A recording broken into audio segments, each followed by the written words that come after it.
rain had been falling for 3 days without pause, a slow and ceaseless curtain of silver that draped itself across the valley like a shawl laid gently over the shoulders of the world.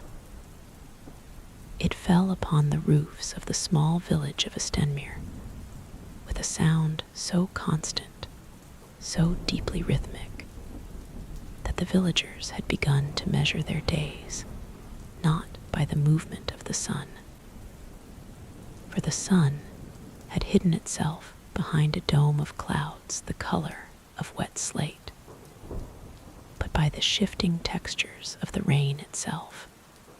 In the early morning hours, it arrived in delicate, whispering threads, barely more than mist, touching the window panes with such tenderness that one might believe the sky was brushing its fingers across the glass. By midday, it thickened into a steady, unhurried drumming, pooling in the cobblestone gutters and running in little rivulets down the sloped lanes. And by night, it deepened into something almost musical, a low, resonant thrumming that seemed to rise from the earth itself, as though the ground were breathing. It was the kind of rain that seeped into everything.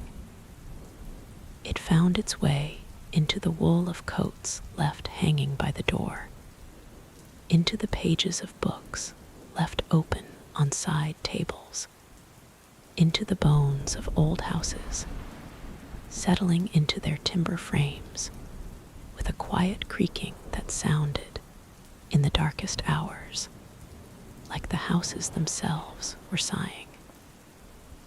It was not a violent rain.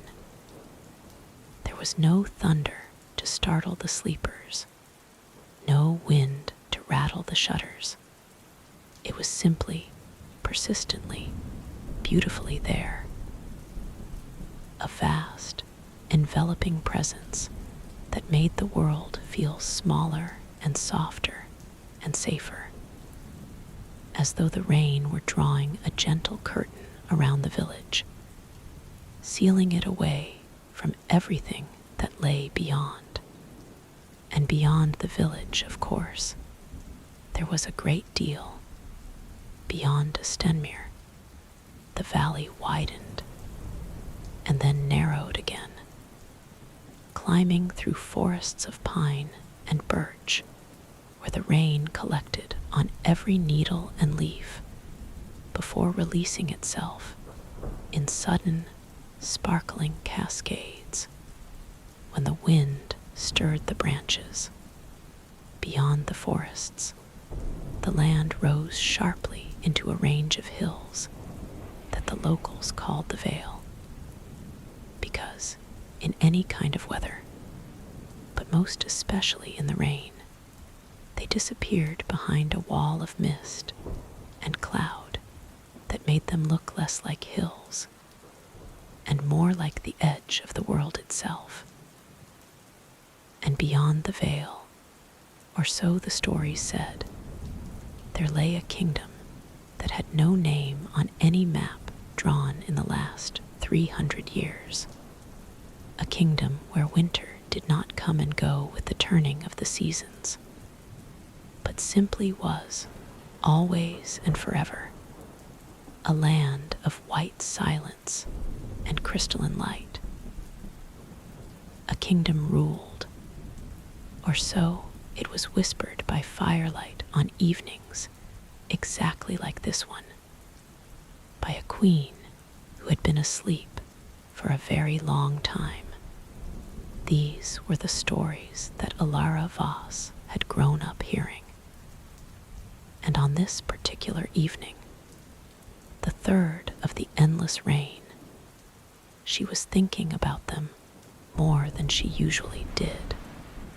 She sat in the window alcove of her small cottage at the far end of Wren Lane, her knees drawn up to her chest, a cup of chamomile tea cooling slowly in her hands.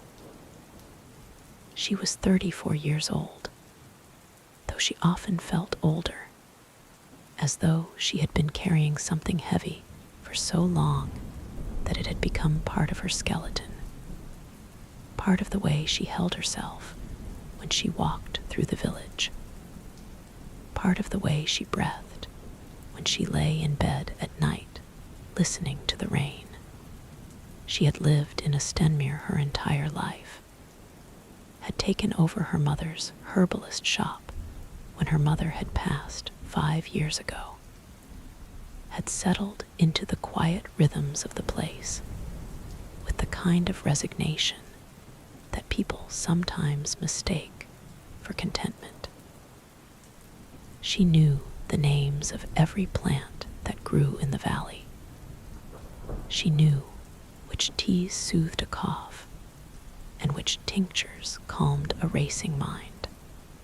She knew the faces of her neighbors and the histories of their families and the particular quality of light that fell across the churchyard on a Sunday morning in late autumn. But tonight, sitting in her window, with the rain pressing its face against the glass like a curious ghost, she felt something she had not felt in a very long time. She felt a stirring, not a dramatic stirring, not the kind that makes a person leap from their chair and declare that they are going to change their life. It was subtler than that, quieter, more like the feeling of a seed recognizing, deep in the dark earth, that the temperature has shifted by a single degree, and that perhaps, it might be time to begin the long, slow work of reaching toward the surface. It had started, she supposed, with the dream. She had dreamed it 2 nights ago, on the first evening of the rain. In the dream, she had been walking through a forest she did not recognize, where the trees were not the familiar pines and birches of a Stenmere, but something taller and older, with bark the color of pewter, and branches that arched overhead like the vaulted ceiling of a cathedral. The ground beneath her feet had been white, not with snow exactly, but with something finer, something that glowed faintly, as though the earth itself were made of crushed moonlight. And the silence in that forest had been extraordinary, not an empty silence, but a full one, a silence that felt inhabited, as though every tree and stone and blade of pale grass were listening to something that she could not quite hear. She had walked for what felt like a long time, and then the forest had opened suddenly into a clearing. And in the center of the clearing, there was a lake, and on the lake, there was a reflection of stars that she could not see in the sky above. And at the edge of the lake, half reclined on a throne carved from a single piece of dark, glassy stone, there was a woman. Even in the dream, Alara had known immediately who she was. Not because she looked like the illustrations in the old storybooks. She didn't. But because of the way the air changed around her, the way the very quality of stillness seemed to deepen and concentrate, as though the woman were the stillness itself, its source and its sovereign. She was pale, impossibly pale, her skin the color of the underside of a snowdrift in shadow. Her hair was not white, as the story said, but a deep, icy blue, the color of a glacier seen from beneath the water. and it fell past her shoulders in heavy, luminous waves that did not move, not even in the breeze that seemed to exist in every other part of the clearing. Her eyes were closed. Her hands rested on the arms of the throne, and they were still, so still, the kind of stillness that goes beyond rest and becomes something else entirely. A suspension, a pause, as though someone had placed a finger on the spinning of a wheel and held it there. And then, in the dream, the woman's eyes had opened. They were silver. Not gray, not pale blue, but silver, bright and liquid and alive, in a way that nothing else in that frozen landscape was alive. And they had found Alara's eyes across the clearing with an accuracy that felt less like looking and more like being found. And the woman had spoken, not aloud, but directly into Alara's mind, into the place where thoughts are born before they become words. And she had said only this: "Come." Alara had woken then, with the rain just beginning to fall outside her window, and she had lain in the dark for a long time afterward, feeling her heartbeat slow, and the last residue of the dream dissolving from her mind, like frost on a window touched by warm breath. She had not been frightened. That was the strange thing. She had expected to be frightened. A mysterious voice in a dream calling her to a forbidden kingdom should have been frightening by any reasonable measure.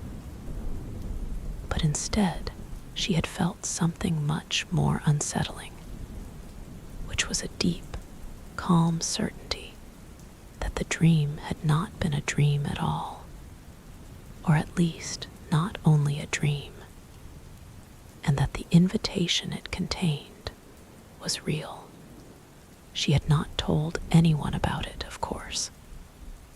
She was a practical woman, or at least she had always believed herself to be one, and practical women in Stenmere did not go around telling their neighbors that the mythical queen of winter had appeared to them in a dream and asked them to visit.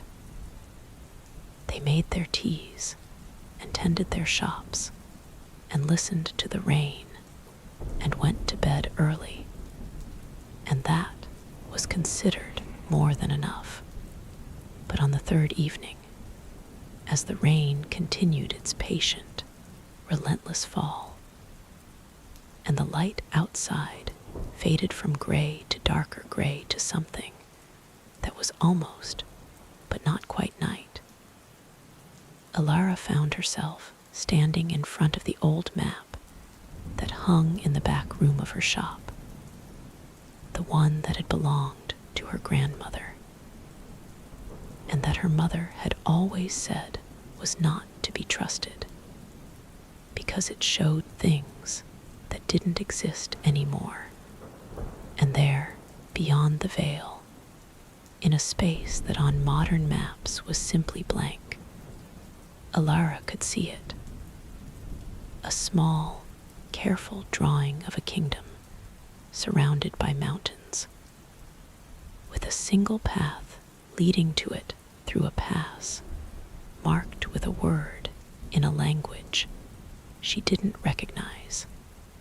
She traced the path with her finger, and the rain sang against the roof above her, and the seed in the dark earth turned once more toward the surface.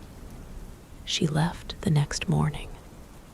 She told no one, which was easier than it might have been, because the rain was still falling, and the villagers of Stenmere were not in the habit of calling on one another during the long rains.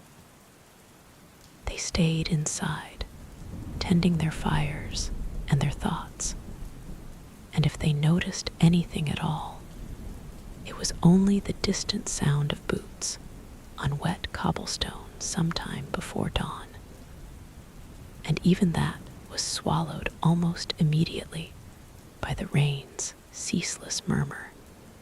Alara wore her heaviest wool coat, dyed the deep green of forest moss, and carried a pack on her back that held the practical things: dried food, a water flask, a change of clothes, a blanket, a small tin of the healing salve she made from comfrey and beeswax, and the old map, folded carefully and placed in a leather pouch against her chest, close to her heart, where the rain could not reach it. She also carried, wrapped in a square of soft linen at the very bottom of the pack, a small sprig of dried rosemary that had been her mother's, and that she carried not for any practical purpose, but because some journeys require a talisman, even if the traveler does not yet understand why. The path out of Stenmere wound east through the lower fields, where the rain fell on plowed earth and turned it to a rich, dark chocolate that smelled intensely and beautifully of growth and possibility. The fields were empty at this hour. It was not yet fully light, and the rain had reduced the world to a palette of greens and grays, with the occasional warm square of amber where a farmhouse window glowed behind its curtains. Alara walked through the rain without an umbrella, letting it touch her face and hands, and she felt, for the first few miles, almost light, almost free, as though the act of walking away from everything familiar had lifted something from her shoulders that she had not known she could put down.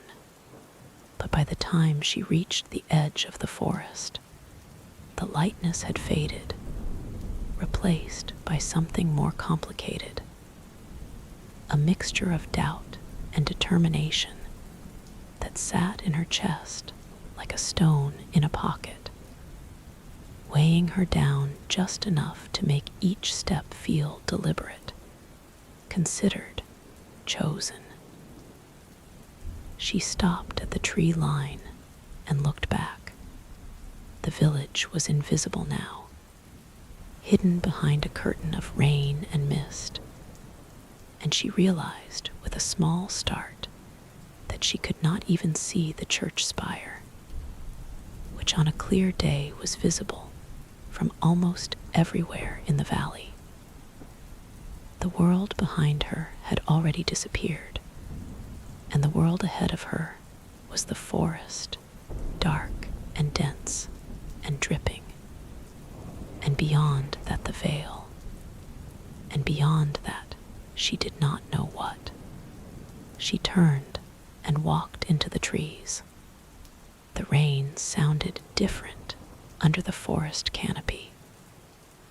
In the open fields, it had been a single, uniform sound, a broad and rolling murmur, but among the trees, it fractured into 1,000 smaller sounds: the plinking of drops on leaves, the trickling of water down bark channels, the soft, percussive impacts of heavier drops falling from higher branches onto lower ones, each one producing a tiny, distinct note, so that the forest sounded like an orchestra tuning in slow motion, each instrument finding its pitch in its own time. The ground beneath her feet was soft, a carpet of fallen needles and decomposing leaves that absorbed her footsteps and gave them back as a gentle, muffled compression, as though the earth were welcoming her weight. And then, letting it go, she walked for hours. The forest was vast, larger than she had remembered from her childhood explorations. Though she had never gone this far, never come anywhere near the veil, and the path she followed, which she had found by following the map's markings, and which appeared as little more than a slight thinning in the undergrowth, wound between the trees in long, languid curves that seemed to follow no logic she could discern. The rain continued. The light, what there was of it, remained constant. A flat, diffuse grayness that eliminated shadows and made it impossible to tell how much time was passing. She ate some of her dried bread and cheese while walking, and drank from her flask, and kept her eyes on the path, and did not think about the dream, because thinking about the dream made her heart beat in a way that she was not yet ready to understand. It was in the middle of the afternoon, or what she guessed was the middle of the afternoon, that she first noticed the cold. It did not arrive gradually, as cold normally does. It came in a single, distinct moment, a line she crossed, invisible but unmistakable, like stepping through a doorway. One moment she was walking through a cool but tolerable forest, and the next she was walking through air that had a different quality entirely. Air that was not merely cold, but still. Air that carried no scent of earth or vegetation. Air that felt clean in a way that was almost painful, like the first breath after a long illness. She stopped and looked around. The trees had changed, though she could not say exactly when the change had occurred. They were taller here, and their bark had taken on that pewter color she remembered from the dream, and their branches were bare, not because they were dead, but because they seemed to exist in a state of permanent winter, as though the season here had been frozen mid-gesture, the leaves caught in the instant before falling. The rain, too, had changed. It was thinner here, and it was not rain anymore. It was something between rain and snow, a fine, icy mist that hung in the air and settled on her coat and her hair and her eyelashes in tiny, glittering particles that sparkled when she moved. The sound it made was softer than the rain had been, a kind of whispered sighing, as though the forest were breathing out slowly, and the mist were its exhalation, visible and cold and infinitely gentle. She was close. She could feel it, not in any of her usual senses, but in that deeper, older place where she had heard the woman's voice in the dream. The feeling was like a pull, like a thread attached to something behind her sternum, drawing her forward with a steady, patient insistence that was impossible to ignore. And she was beginning to realize, impossible to resist. She walked on. The forest continued to change. The mist thickened, and the trees grew farther apart, and the ground beneath her feet shifted from soft forest floor to something harder, smoother, as though she were walking on stone beneath a thin covering of frost. The silence deepened. The whispered sighing of the mist faded, replaced by a stillness so complete that she could hear her own blood moving through her veins, could hear the soft, rhythmic click of her eyelids when she blinked. It was the silence of the dream, that full and inhabited silence, and it was not empty, but rather overflowing, as though it contained within it every sound that had ever been made, and every sound that ever would be, all of them held in suspension, waiting. And then the trees ended. She stepped out of the forest and onto the shore of the lake. It was exactly as it had been in the dream. The water was perfectly still, a sheet of dark, mirror-like glass that reflected not the gray sky above, but a sky full of stars, brilliant, burning, impossibly clear stars that should not have been visible at this hour, in this weather, in this place.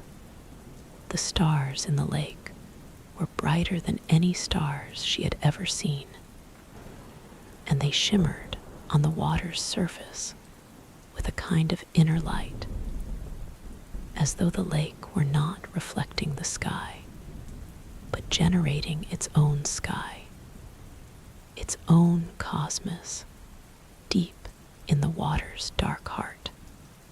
And at the edge of the lake, exactly where she had seen her in the dream, the throne of dark, glassy stone, and on the throne, the Queen of Winter.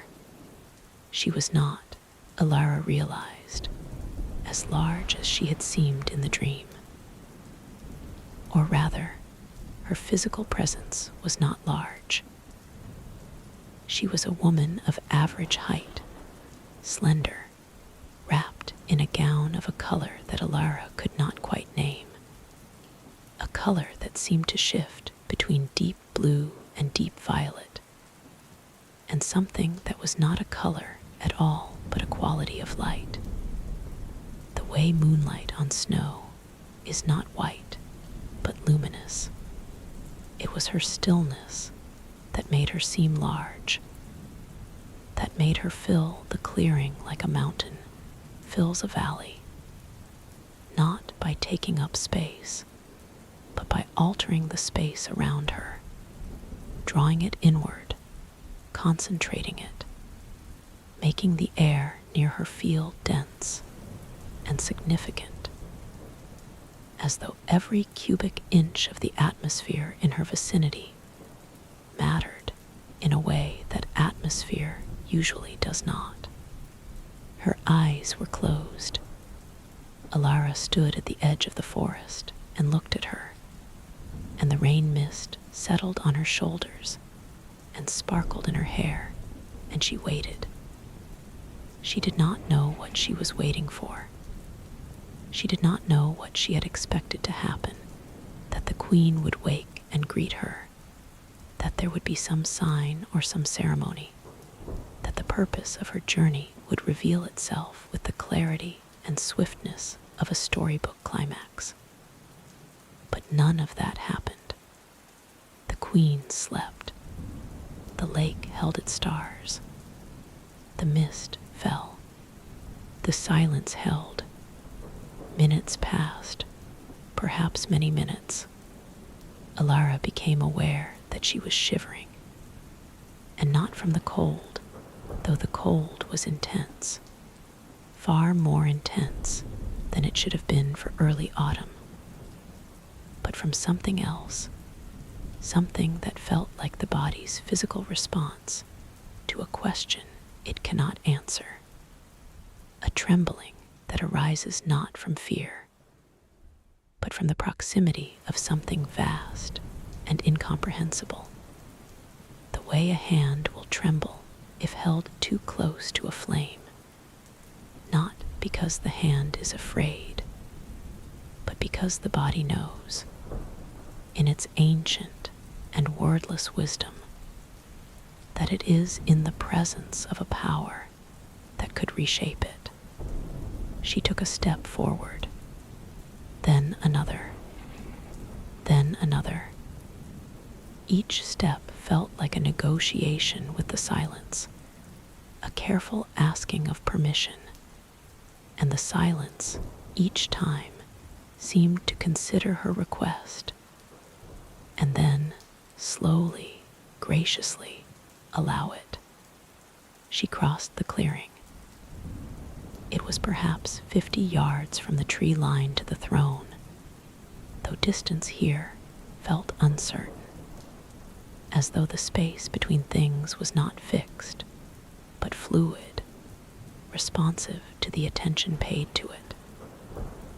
And when she was close enough to see the individual threads of the queen's hair, close enough to see the faint, frost-like patterns that traced themselves across the surface of her gown, close enough to see that her skin was not merely pale, but faintly translucent, as though she were made not of flesh, but of something finer, something closer to ice or glass or light.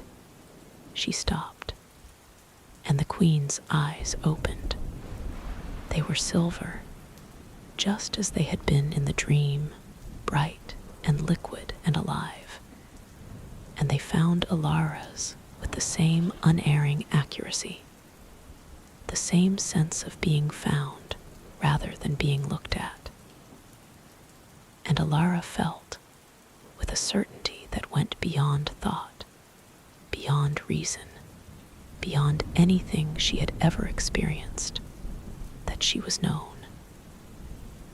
Not recognized, known, as though the queen could see not just her face and her body and the rain on her coat, but the entire arc of her life, every joy and every grief, every small and hidden wound, every moment of loneliness she had ever endured in the quiet hours of the night when the rain was falling and the world was asleep, and she lay staring at the ceiling, wondering if this was all there was. The queen looked at her for a long time, or perhaps it was a short time. Time, here at the edge of the lake with its impossible stars, had become unreliable, stretching and compressing in ways that defied measurement. Alara simply stood, and the queen looked at her, and the mist fell, and the silence held them both in its vast, patient hands. And then the queen spoke. Her voice was not what Alara had expected. It was not cold, not regal, not the voice of a monarch accustomed to obedience. It was soft, impossibly soft, softer than the rain, softer than the mist, softer than silence itself. And it carried within it a quality of exhaustion so profound that it made Alara's chest ache to hear it. It was the voice of someone who had been holding something very heavy for a very long time, and who had, at last, reached the limit of what could be held. "You came," the queen said. The words did not move through the air in the normal way. They appeared in Alara's mind fully formed, as though they had always been there, as though the queen were not speaking, but remembering. And Alara's mind were the place where the memory was stored. "I came," Alara said. and her own voice, spoken aloud, seemed crude and clumsy by comparison. A blunt instrument where the Queen's words were a surgeon's blade. The Queen's silver eyes studied her. Do you know why? Alara opened her mouth to say no, and then closed it, because it was not true. She did not know why in the way that one knows a fact. She could not have articulated it, could not have explained it in words that would satisfy the question. But she knew why in the way that one knows a feeling, in the body, in the bones, in the deep and wordless center, where the seed turns toward the light. Because you called me, she said. The Queen closed her eyes.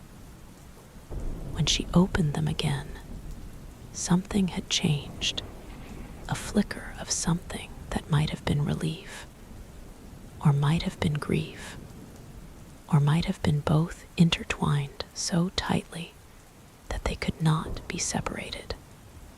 I have been calling for a very long time, the Queen said. Not with words, not with dreams. She paused, and the pause seemed to cost her something. A tiny expenditure of the vast and finite energy she had been hoarding in her stillness. With need, with the kind of need that does not ask, but simply is. The way of fire does not ask for air, but simply needs it. And if the air does not come, the fire dies. Are you dying? Alara asked. And the question came out smaller than she intended, thinner, as though the cold were getting inside her voice and making it fragile. The Queen did not answer immediately. She turned her head slowly, so slowly, with the careful deliberation of someone conserving every ounce of movement, and looked out over the lake. The stars in the water trembled slightly, as though her gaze had disturbed them. I am sleeping, she said. I have been sleeping for 300 years. The sleep was not my choice.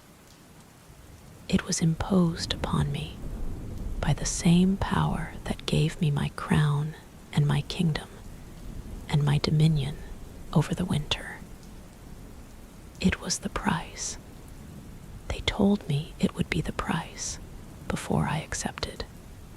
They said, you will rule the winter, and the winter will be yours, beautiful and eternal and perfect, and in return you will sleep. And while you sleep, the winter will hold. And when you wake, the winter will end, and you will end with it. Alara felt something move inside her, something that was not quite understanding, and not quite sorrow, but something adjacent to both. A feeling that existed in the space between two emotions, the way twilight exists between day and night. 300 years, Alara repeated. Yes, and you've been calling all that time. Not all that time, only in the last 100 years. It took me 200 years to learn how to call from within the sleep. The sleep is deep, Alara, deeper than the lake, deeper than the stars reflected in the lake. For the first 2 centuries, I was not asleep in the way that you understand sleep. I was not dreaming. I was not aware. I was simply gone. And then, slowly, like a diver rising from very deep water, I began to become aware again. I began to feel the weight of my own stillness. I began to feel the passage of time, not as moments, but as pressure. A slow, immense pressure, like the weight of ice on a frozen river. And I began to reach out, at first without knowing I was reaching, without knowing what I was reaching for. And then I began to know. And what I was reaching for was, she stopped.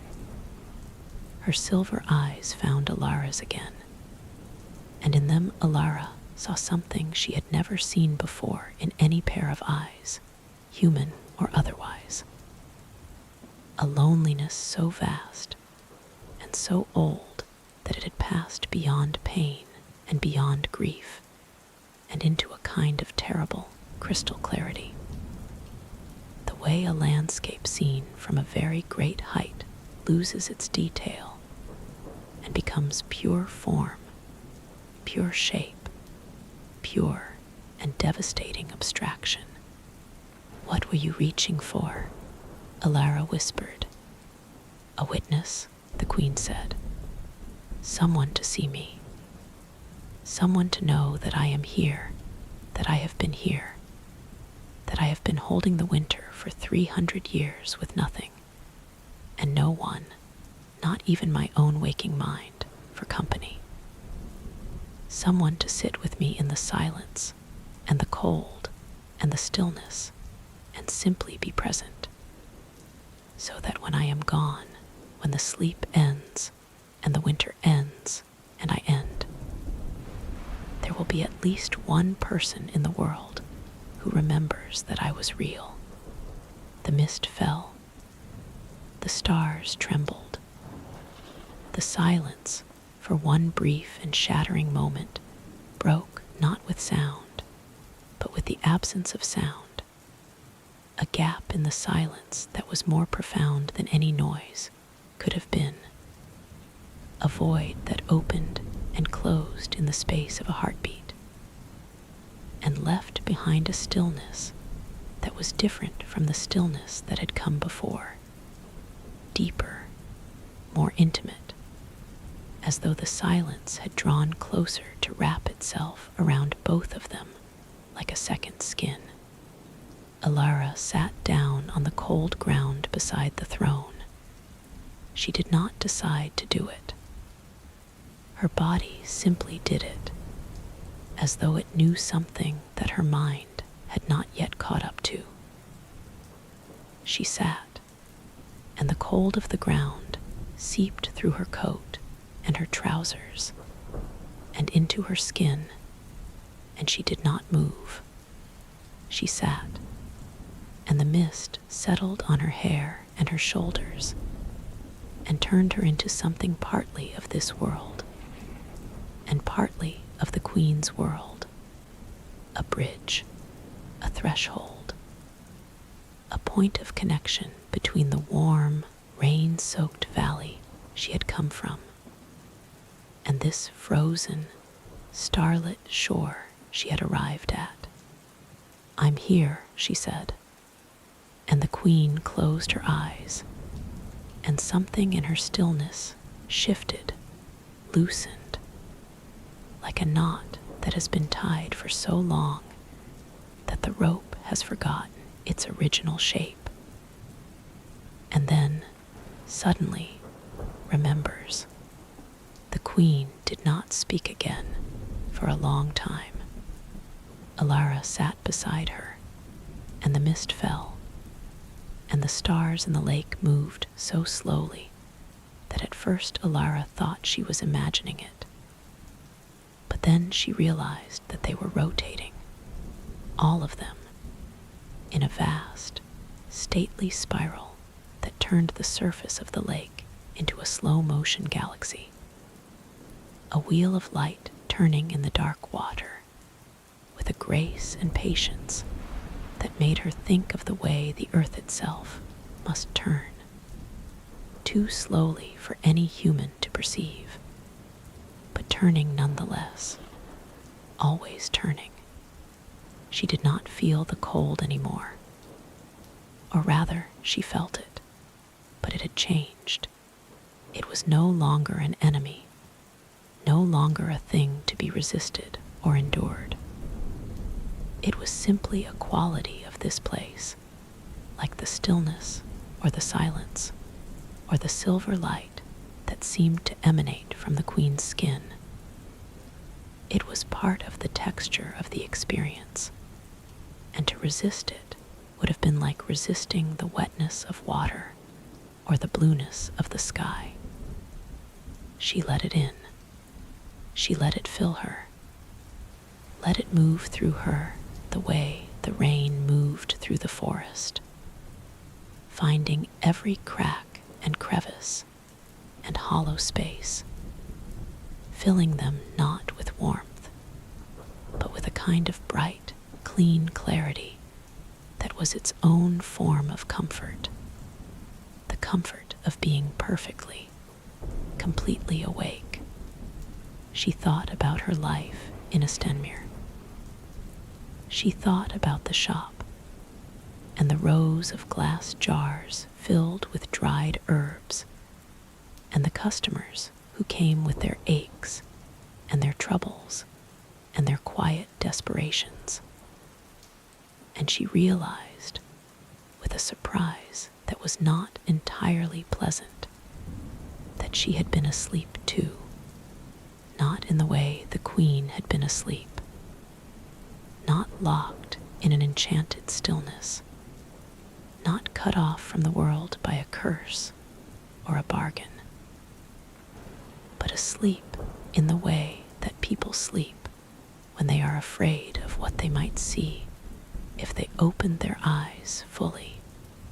She had been moving through her life in a state of comfortable numbness, doing the right things, saying the right words, maintaining the correct appearances, and all the while a part of her, the part that had dreamed the dream, the part that had heard the call, the part that had risen before dawn and walked into the rain without an umbrella, had been buried deep beneath layers of practicality and routine, and the very reasonable argument that there was no point in wanting more than what one already had. But there was a point. The point was this, that she had wanted more, and the wanting had not gone away, and it had not diminished, and it had not been silenced by routine or reason or the passage of time. It had simply waited, patient and persistent as the rain, gathering itself in the hidden places of her heart, growing slowly and quietly in the dark, until one night it had become large enough to break through in the form of a dream, and the dream had become large enough to become a journey, and the journey had become large enough to bring her here, to this frozen shore, to this sleeping queen, to this moment of sitting in the cold and the silence and choosing, consciously and deliberately, to be present. She looked at the queen's face. In sleep, in this special, enchanted sleep that was not quite sleep and not quite waking, but something in between, her face was peaceful. Not the peace of ignorance or oblivion, but the peace of someone who has been fighting for a very long time and has finally been allowed to stop. Her features were fine and sharp, like the features of a drawing made with a very hard pencil, every line precise and deliberate. Her lips were slightly parted, and through them came a breath so faint that it was visible only as the tiniest disturbance in the mist, a ripple no larger than a sigh, a ripple that nevertheless contained within it, Alara felt, the entire weight of 300 years of solitary vigilance. How much longer? Alara asked, and she was not sure whether she was asking the queen or the silence or herself. The queen's eyes opened. They were silver still, but softer now, as though the act of being witnessed, of being seen, of being acknowledged, of being accompanied, had polished them, had worn away some of the hard, bright edges that 300 years of isolation had left. Not long, the queen said. Days, perhaps. Hours. I cannot measure it from inside the sleep. But soon, I can feel it coming, the way one feels a tide coming, not as an event, but as a gathering, a swelling, a slow increase in the weight of the water against the shore. And when it comes, I will wake, fully wake for the first time in 300 years. And I will see the winter one last time, my winter, the one I have held in my stillness all these years, the one that exists because I exist, because I sleep, because I have given my waking life as the price of its perpetuity. And then I will let it go, and the winter will end, and I will end with it, and the kingdom will become what it was before I came to it, which is to say, nothing. A place on no map, a story told by firelight, a dream. The words settled over Alara like a second layer of mist, cold and fine and inescapable. She felt the weight of them, the finality of them, and she felt, rising beneath the weight, something that she recognized after a moment as anger, not at the queen, not at the situation, but at the fundamental cruelty of a world that would demand such a price, that would offer a woman a kingdom, and then take from her the only thing that made a kingdom worth having, the ability to be awake within it. That's not fair, Alara said. The queen looked at her, and something moved in her silver eyes. A flicker of surprise, perhaps, or recognition, or the ghost of a smile that had not been smiled in 300 years, and that surfaced now only as a slight softening around the corners of her eyes. No, the queen said, it is not fair, but fairness is a human invention, Alara. The world does not know fairness. It knows balance. It knows exchange. It knows the turning of scales. I was given a choice once long ago, before I was what I am now. I was a young woman, not so different from you, and I was offered this, eternal winter, perfect and beautiful and mine, in exchange for my waking life. And I chose it. I chose it because I was tired, Alara. I was tired of the world and its demands and its disappointments and its relentless, exhausting change. I wanted something that would last. I wanted something that would be still, and I was willing to pay for it with everything I had, because everything I had did not seem like very much. And was it worth it? Alara asked. And she felt, even as she asked, the audacity of the question, the way it reached past the boundaries of what was appropriate to ask someone who was about to disappear forever. The queen was quiet for a moment. The stars in the lake continued their slow, majestic turning. For the first 200 years, I did not exist to have an opinion about whether it was worth it, she said. For the last 100 years, I have existed, and I have had an opinion, and the opinion is this, that nothing that costs you your ability to be present for it is worth it. Nothing. Not a kingdom. Not a season. Not the most beautiful winter that ever was or ever will be. Because beauty without witness is, she paused. And the pause was longer this time. And when she spoke again, her voice was thinner, finer, like a thread drawn from a spider's web. It is a tree falling in an empty forest. It is a question with no ear to receive the answer. It is a light that shines in a place where there are no eyes. And if there are no eyes, then what is light? What is it? It is nothing. It is a wave without a shore. It is a song without a listener. It is a dream without a dreamer, Alara said softly. The queen's silver eyes held hers. And in them, Alara saw something break, not violently, not dramatically, but gently, the way ice breaks in spring, with a quiet, internal fracturing that is felt rather than heard.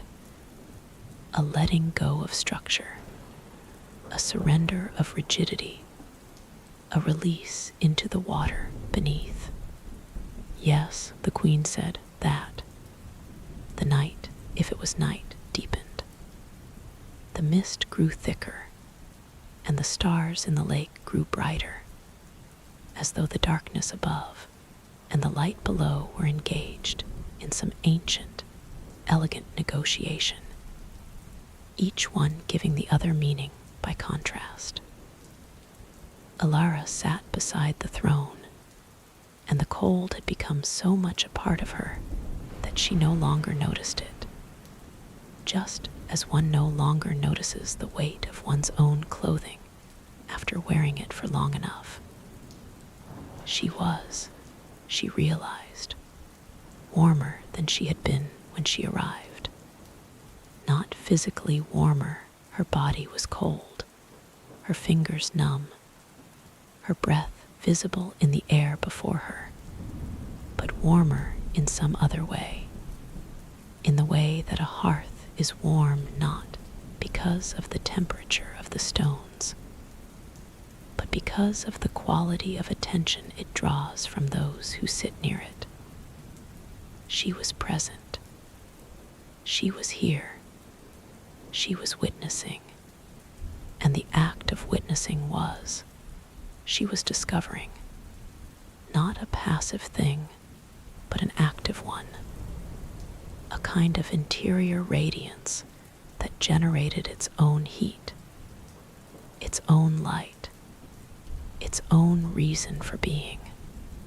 The queen began to speak again, and this time her voice was different, less weary, more fluid, as though the act of being heard was loosening something in her, untying knots that had been tied for centuries. I want to tell you about the winter, she said. Not the winter you know, not the winter of Estenmere, with its short days and its gray skis and its practical miseries. I want to tell you about my winter, the one I made, the one I held, the one that exists because I chose to give my life to it, and that will cease to exist when my life ceases. Tell me, Alara said, and the queen told her.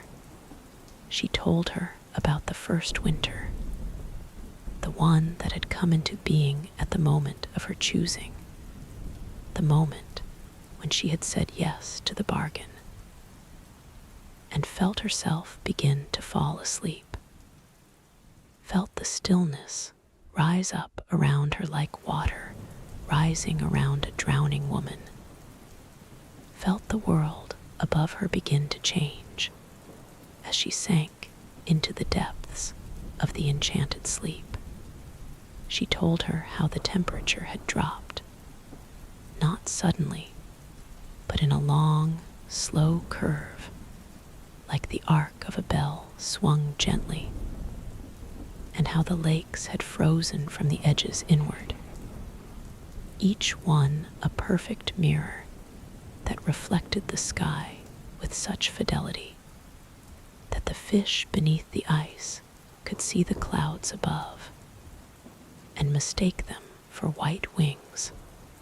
She told her how the snow had come, not in flurries or storms, but in a single, continuous, effortless fall that lasted for weeks, as though the sky were a feather pillow that had been opened and was slowly, gently releasing its contents upon the world below, covering everything in a layer of white so pure and so even that it looked as though the earth had been dipped in cream.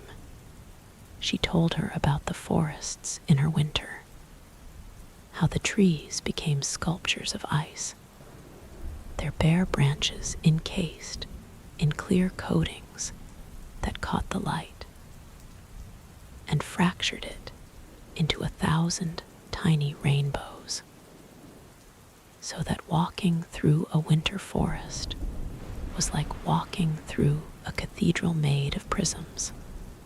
She told her about the mountains, how they became white and silent and enormous, their peaks lost in clouds that were not clouds, but frozen mist, and how the valleys between them filled with a cold blue light that seemed to come from nowhere and everywhere, a light that made everything it touched look as though it had been carved from sapphire. She told her about the sounds of her winter, the creak of ice expanding in the night, the whisper of wind across open snow, the occasional startling crack of a branch breaking under the weight of frost, a sound like a gunshot that echoed through the frozen valleys, and then was swallowed by the silence, which always, always returned, patient and immense and absolute. She told her about the animals, the white foxes that moved like spirits through the snow, the owls with their enormous golden eyes, the hares that changed their coats from brown to white and became, for a season, indistinguishable from the landscape they moved through.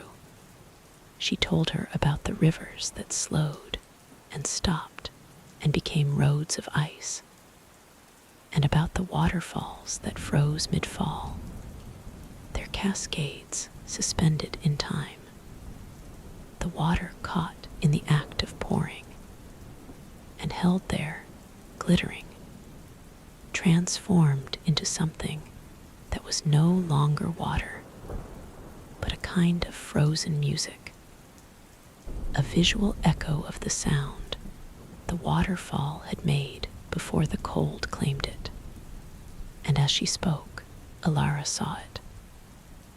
Not with her physical eyes. The clearing by the lake remained the same, still and silver and mist-shrouded. But with some other faculty, some inner eye that the queen's words were opening, the way a key opens a lock. She saw the winter the queen described, and it was more beautiful than anything she had ever imagined, more beautiful than any story had prepared her for, more beautiful than she had the capacity to fully comprehend.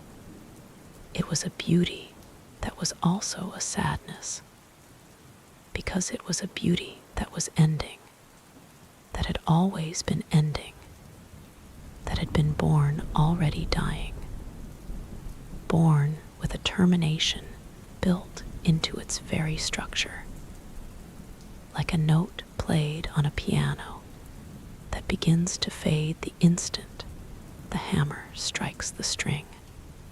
That is the most beautiful thing I have ever heard, Alara said, and her voice broke on the word beautiful, and she did not try to hide it.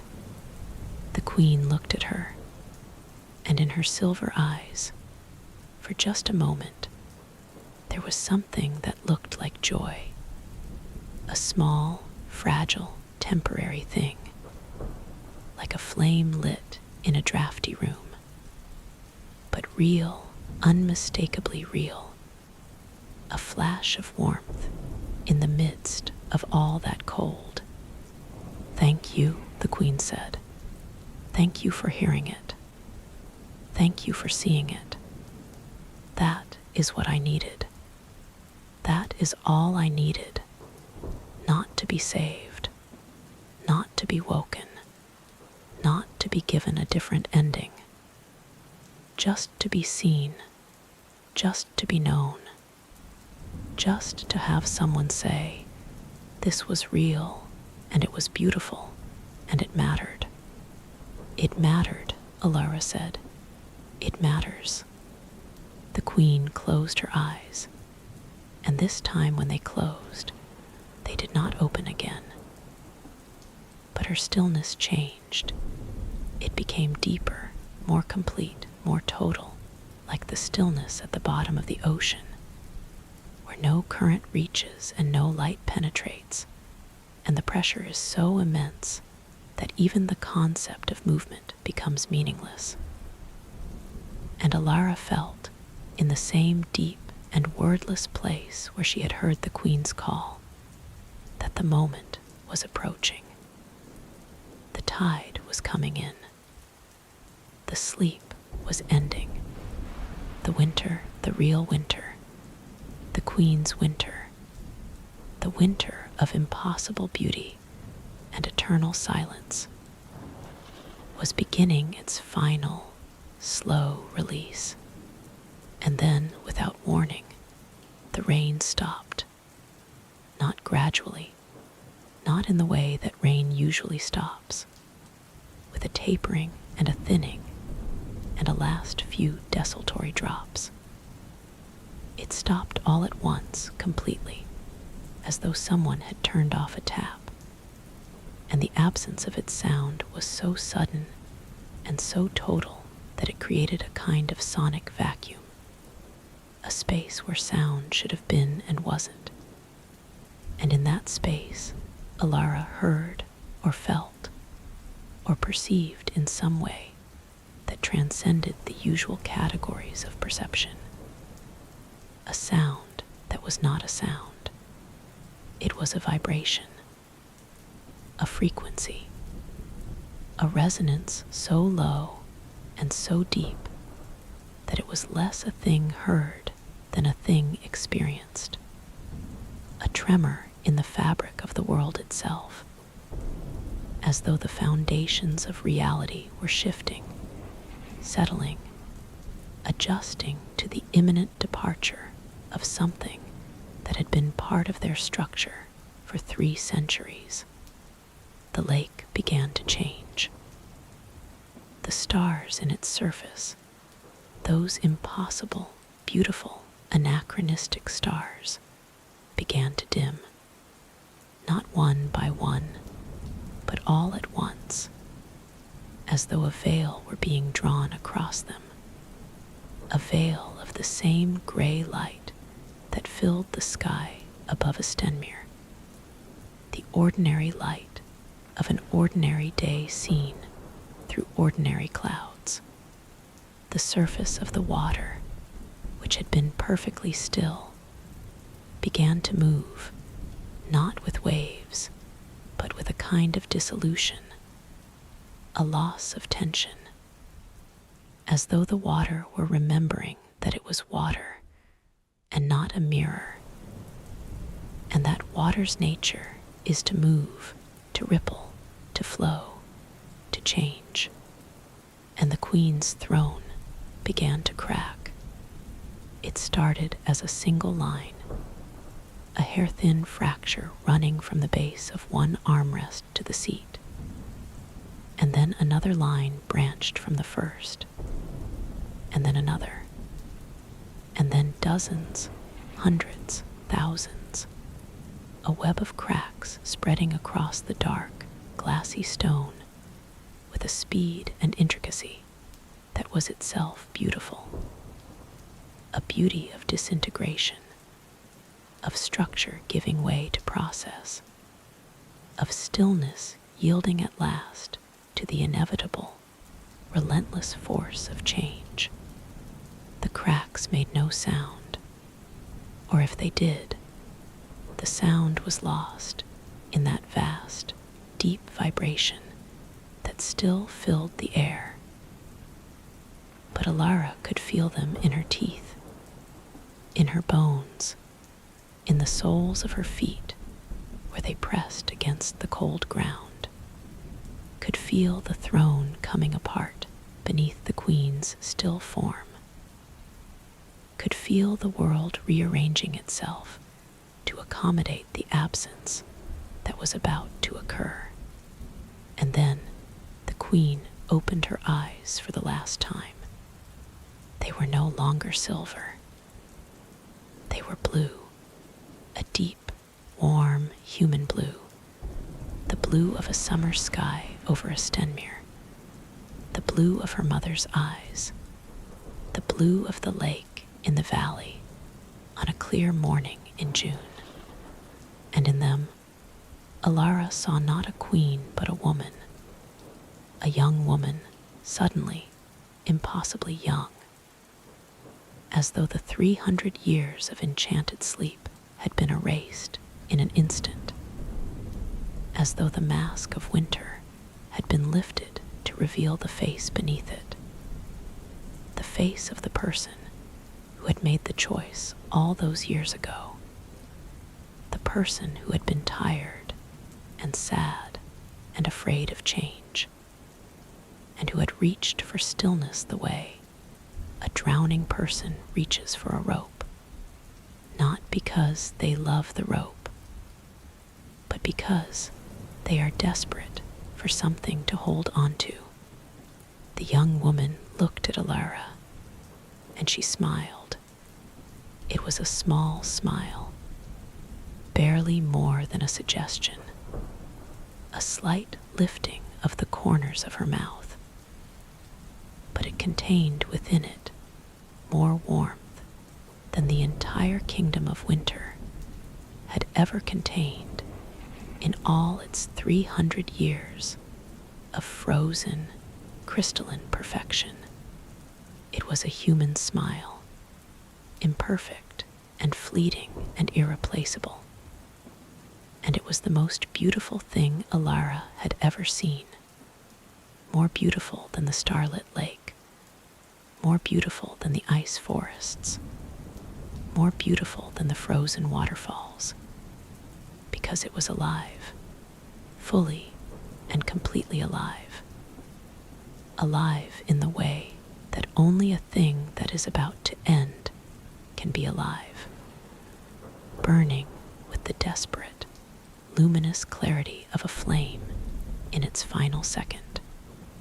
"Thank you," the young woman said, and this time she spoke aloud, and her voice was a normal voice, a human voice, a voice with warmth and texture, and the slight roughness of someone who has not spoken in a very long time. "Thank you for being my witness. Thank you for seeing my winter. Now go home, Alara. Go home and remember." The throne cracked one final time, a single, clean fracture that split it from top to bottom, and the young woman closed her blue eyes, and the stillness that had held her for 300 years released her with a gentleness that was almost tender, and she was gone. Not dramatically, not with light or sound, or any of the special effects that stories associate with such moments. She was simply gone, the way a breath is gone after it is exhaled, the way a note is gone after it is played, the way a dream is gone after the dreamer wakes.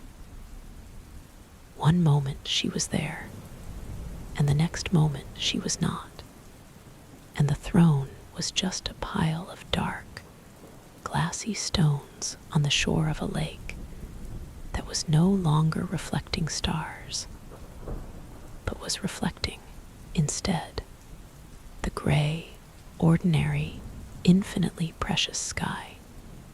Alara sat on the cold ground for a long time after the queen was gone. She sat, and the silence held her, and the mist began to thin, and the light began to change, and slowly, imperceptibly, the frozen world around her began to thaw. The frost on the ground turned to water, then to mud, then to earth, ordinary earth, dark and rich and smelling of growth and possibility. The pewter-colored trees began, very gradually, to lose their metallic sheen, their bark softening to brown, tiny buds appearing at the tips of their branches, impossibly small and impossibly green. The first emissaries of a spring that was coming, that was already coming, that had been waiting on the other side of the winter for 300 years, and was now, at last, permitted to arrive. She stood eventually. Her legs were stiff, and her hands were numb, and her coat was heavy with moisture, and she was tired in a way that went beyond physical fatigue. Tired in the way that one is tired after an emotion that has been very large and very sustained finally releases its grip and allows the body to feel the full weight of what it has been through. She looked around the clearing. The lake was still there, but it was different now. The water was darker, less mirror-like, more like the lakes she knew from Estenmere, ordinary lakes, full of ordinary water, reflecting ordinary skis. The throne was gone, not the stones, which still lay in a scattered heap at the water's edge, but the throneness of it, the quality that had made it a throne, which had departed with the queen, and could not be recovered or reconstructed. She turned and walked back into the forest. The walk back was different from the walk out. The forest was changing as she moved through it, the frozen trees giving way to living ones, the bare branches filling in with leaves that were small and new, and a green so vivid it almost hurt to look at, a green that seemed to sing, that seemed to vibrate with the sheer exuberance of existing, of being alive, of having survived 300 years of winter, and emerged, finally, into the light. The mist was gone, replaced by a soft, warm rain that fell with an entirely different quality from the rain she had walked through that morning. This rain was gentle and alive, and full of the promise of growth, and it landed on the new leaves with a sound that was not a whisper or a sigh, but a kind of gentle laughter, as though the forest were amused by its own resurrection. as though it found something quietly hilarious about the fact that after 3 centuries of silence and cold, it was still here, still capable of putting out leaves, still stubbornly, irrationally, beautifully alive. She reached the edge of the forest as the light was beginning to fade, and she looked out across the fields toward Stenmere, and she could see it. The village, the roofs, the church spire, all of it visible now despite the rain, because the rain had softened, and the mist had lifted, and the world had opened up again, become larger and wider and more varied than it had seemed during the 3 days of closed-in grayness. The fields were wet and shining, and the light that fell on them was the light of late afternoon or early evening, a warm, golden light that had no business existing under a sky full of rain clouds, but was there nonetheless, a gift, an anomaly, a small and unnecessary miracle that made the wet grass glow and the puddles shimmer and the distant windows of the village blink like a constellation of earthbound stars. She walked home through the fields, and the rain fell on her, and she let it. She did not go directly to her cottage. She went to the shop first, because it was on the way, and because she wanted to see it, wanted to look at it with eyes that had sat beside the throne of the Queen of Winter, and had witnessed the ending of an eternal season.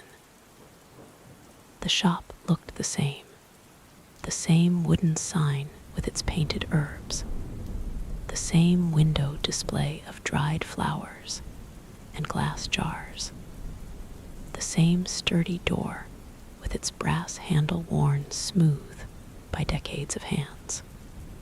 But it looked different to her, and the difference was not in the shop, but in her, in the way she was seeing it, which was with a fullness of attention that she realized, with a small shock, she had not brought to anything in a very long time.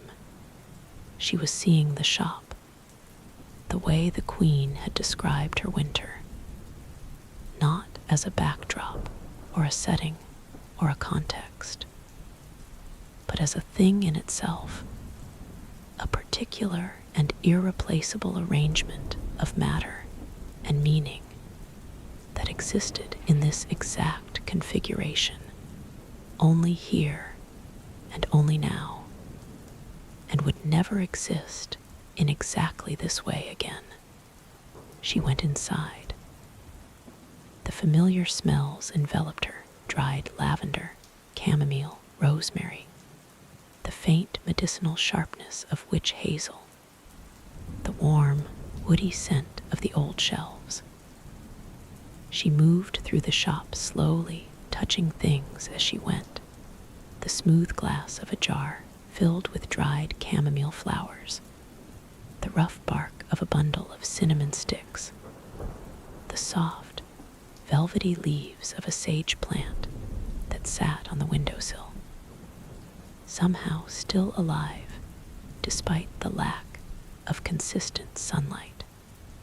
Each thing she touched as though for the first time, and each thing gave her something back: a texture, a temperature, a quality of resistance or yielding that she registered not just with her fingertips, but with her whole self, with that newly awakened capacity for presence that the Queen's story had ignited in her. She closed the shop and walked the rest of the way home, and by the time she reached her cottage on Wren Lane, the rain had settled into its nighttime rhythm, that deep, resonant thrumming that she had always associated with safety and enclosure, and the particular pleasure of being inside while the world outside was wet and dark and beautifully indifferent to human concerns. She went inside. She lit a fire in the small hearth. She filled a kettle and set it to heat. She took off her wet coat and hung it by the door. And she stood in the warm, firelit room in her damp wool sweater and her muddy boots, and she felt. She tried to find the right word for what she felt, and the closest she could come was awake, not the opposite of asleep, something larger than that, something that encompassed the opposite of asleep, but went beyond it, that included not just the absence of sleep, but the presence of something else, something that she could only describe as a willingness to be present for whatever was happening, whether it was beautiful or painful or boring or transcendent, a willingness that did not depend on the quality of the experience, but existed prior to it, as a kind of baseline orientation, a fundamental stance toward the world that said, I am here. I am paying attention. I am not going to look away. She made tea chamomile because she needed something gentle, something that would not stimulate but would soothe. And she sat in her window alcove and looked out at the rain. And she thought about the queen. She thought about the young woman the queen had been before the bargain, the tired, sad young woman who had wanted stillness more than she had wanted life. And she felt a kinship with her that was so sharp and so sudden that it took her breath away. She had been that young woman, not in the dramatic, fairy tale sense of being offered a kingdom by supernatural forces, but in the quieter, more ordinary sense of having, at various points in her life, chosen stillness over engagement, chosen safety over risk, chosen the known discomfort of numbness over the terrifying unpredictability of actually feeling things. She had been sleeping, not enchanted sleeping, not cursed sleeping, but sleeping nonetheless.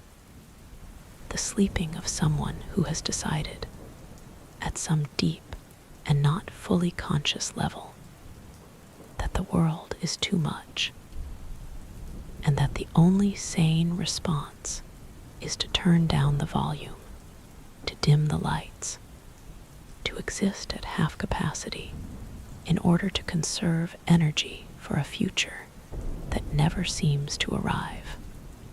And the queen had shown her, not by telling her, not by lecturing her, but simply by being what she was, and by telling her story the way a dying person tells their story, with the clarity and urgency and absence of pretense that only the approach of an ending can produce.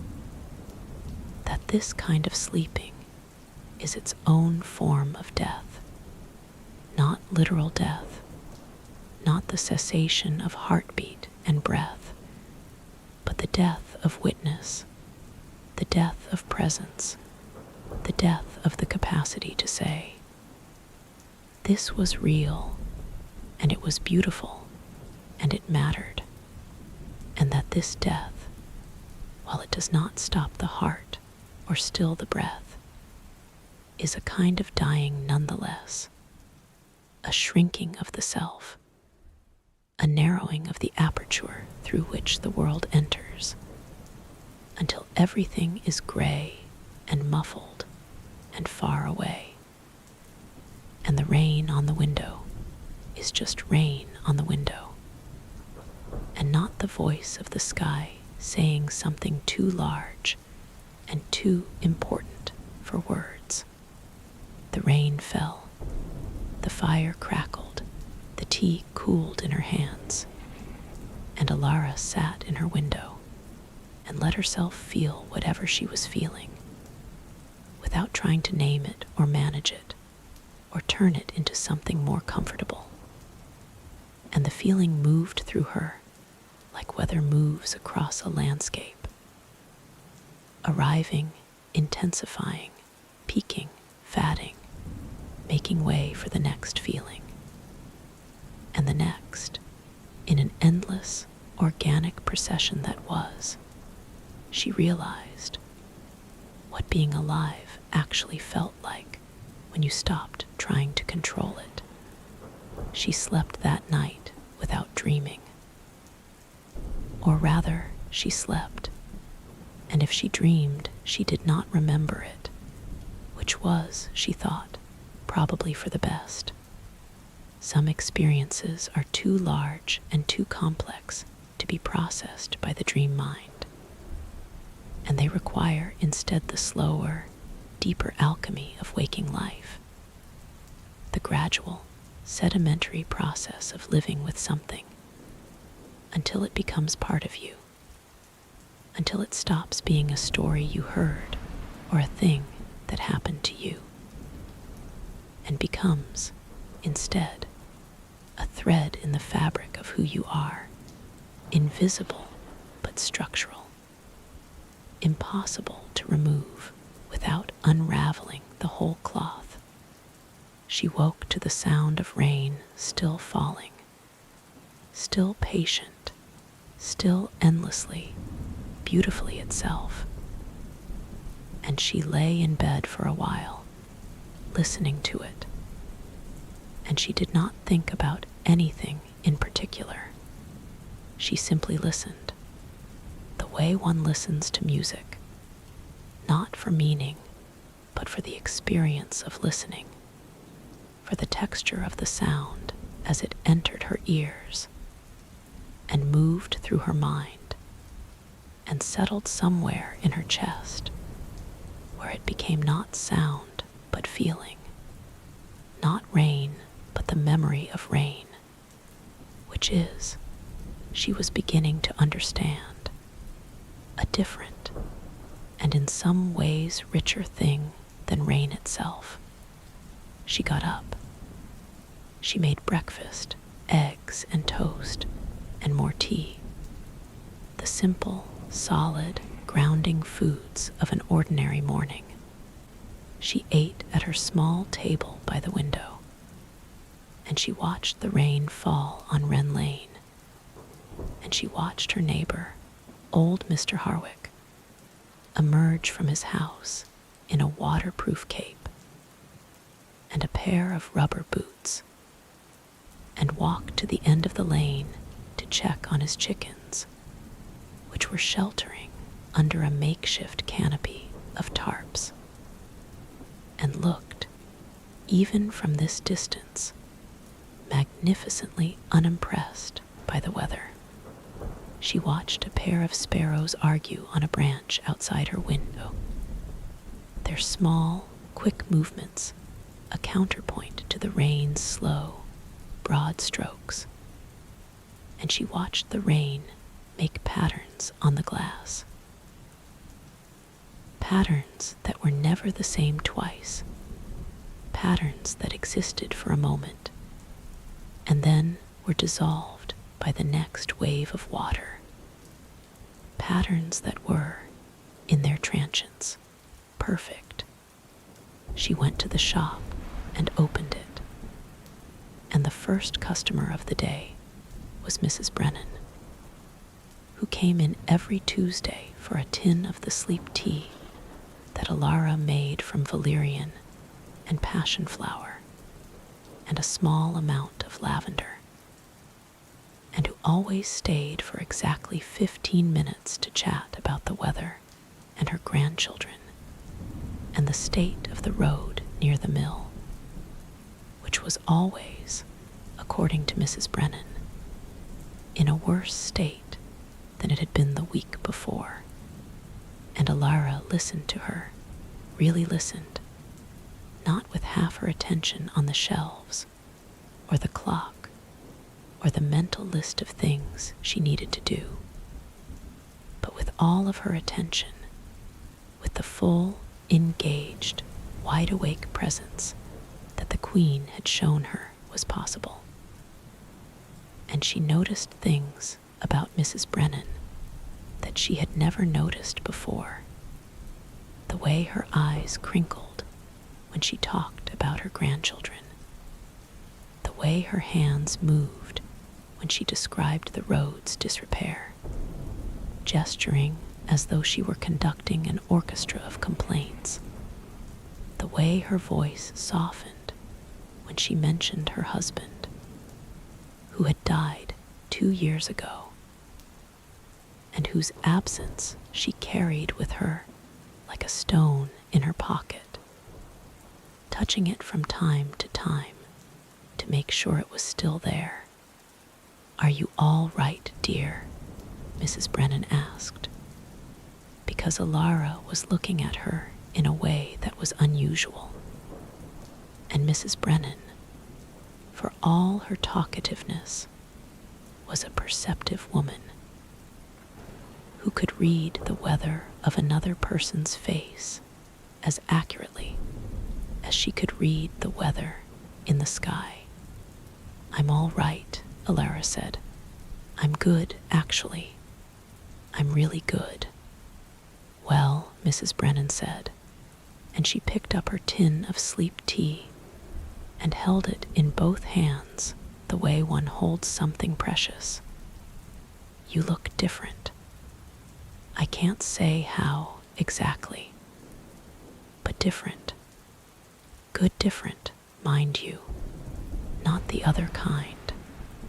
Alara smiled, and she felt the smile move not just across her face, but through her whole body, a ripple of warmth that started in her chest and spread outward to her fingertips and her toes and the roots of her hair. And she said, "I had a long walk yesterday, and I think it did me some good." "That's the ticket," Mrs. Brennan said. "Long walks, rain, fresh air. That's what the body wants. Not all these newfangled remedies, just a good walk in the rain." And Alara, who made her living selling remedies, and who believed in the healing power of herbs and tinctures and carefully compounded teas, found herself agreeing completely, because she understood now that the most powerful remedy she had ever encountered was not in any of her jars or bottles. It was the simple, radical act of being fully present for one's own life. The days passed. The rain continued on and off for another week, and then it stopped, and the clouds broke, and the sun came out, and a Stenmere emerged from its gray cocoon blinking, and slightly stunned, as though it had been somewhere else, and had returned to find everything familiar, but subtly changed. The way a room looks different after you've been away from it for a while. The same furniture, the same light, the same view from the window, but different because you are different, because the eyes you are seeing it with have been altered by distance, or experience, or grief, or joy, or some combination of all four. Alara went about her life. She opened the shop, She made her teas and tinctures. She talked to her customers. She walked in the evenings, sometimes through the village, and sometimes along the paths that led into the lower forests, never going as far as the Vale. She did not need to go back, because the Vale was not what she had gone to find, and the Queen was not there any more, but far enough to feel the forest around her, to hear the birds and the wind and the small, secret sounds of a world that was waking up from a long winter of its own, a winter that had nothing to do with temperature and everything to do with the kind of cold that settles inside a person when they stop paying attention. She told no one about what had happened. This was not a secret exactly.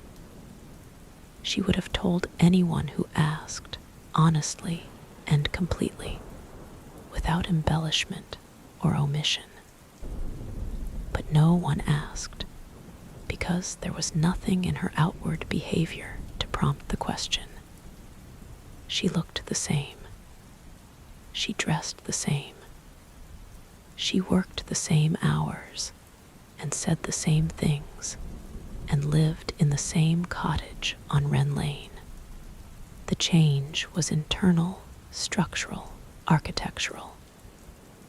It was in the foundation, not in the paint. And foundations, by their nature, are invisible from the outside. But there were signs, if one knew where to look. She began, for example, to keep the shop open an hour later in the evenings, not because she needed the extra custom, but because she found that she enjoyed the quality of light that came through the windows at that hour. A deep, amber light that turned the jars of dried herbs into stained glass and made the whole room feel like the inside of a lantern. She began to eat her meals at the table instead of standing at the counter, and to pay attention to what she was eating. The taste of the bread, the texture of the cheese, the way the butter melted into the warm surface of a freshly toasted slice and became something that was no longer quite butter and not yet quite anything else. A third thing, a created thing, a small, momentary masterpiece of heat and fat and flour. She began to listen to the rain differently, not as background noise, not as atmosphere, not as the soundtrack to her thoughts, but as a thing in itself, a vast and complex and never-repeating symphony of water meeting surface. And she began to notice, with a growing sense of wonder, how many different sounds rain could make. Rain on a slate roof was different from rain on a thatched roof, which was different from rain on a canvas awning, which was different from rain on the surface of a lake, which was different from rain on the surface of a puddle, which was different from rain on a leaf, which was different from rain on a stone, which was different from rain on a spider's web, where it collected in tiny, perfect beads that caught the light and turned each web into a jewelry shop of minuscule diamonds, each one unique, each one temporary, each one gone in the time it took to blink. She began, in other words, to do what the Queen had asked her to do.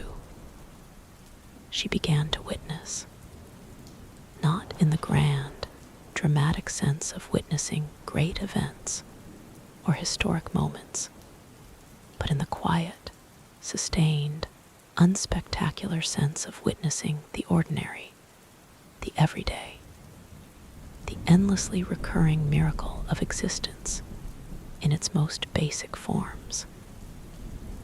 She witnessed the way the light changed in her shop from morning to afternoon to evening. She witnessed the way her cat, a large and philosophically inclined tabby named Ash, positioned himself in different spots around the cottage at different times of day, following the patches of sunlight across the floor with the dedication of an astronomer tracking the movement of planets. She witnessed the way the old stone wall at the back of her garden crumbled very slowly, a few grains of sand and a tiny chip of mortar at a time.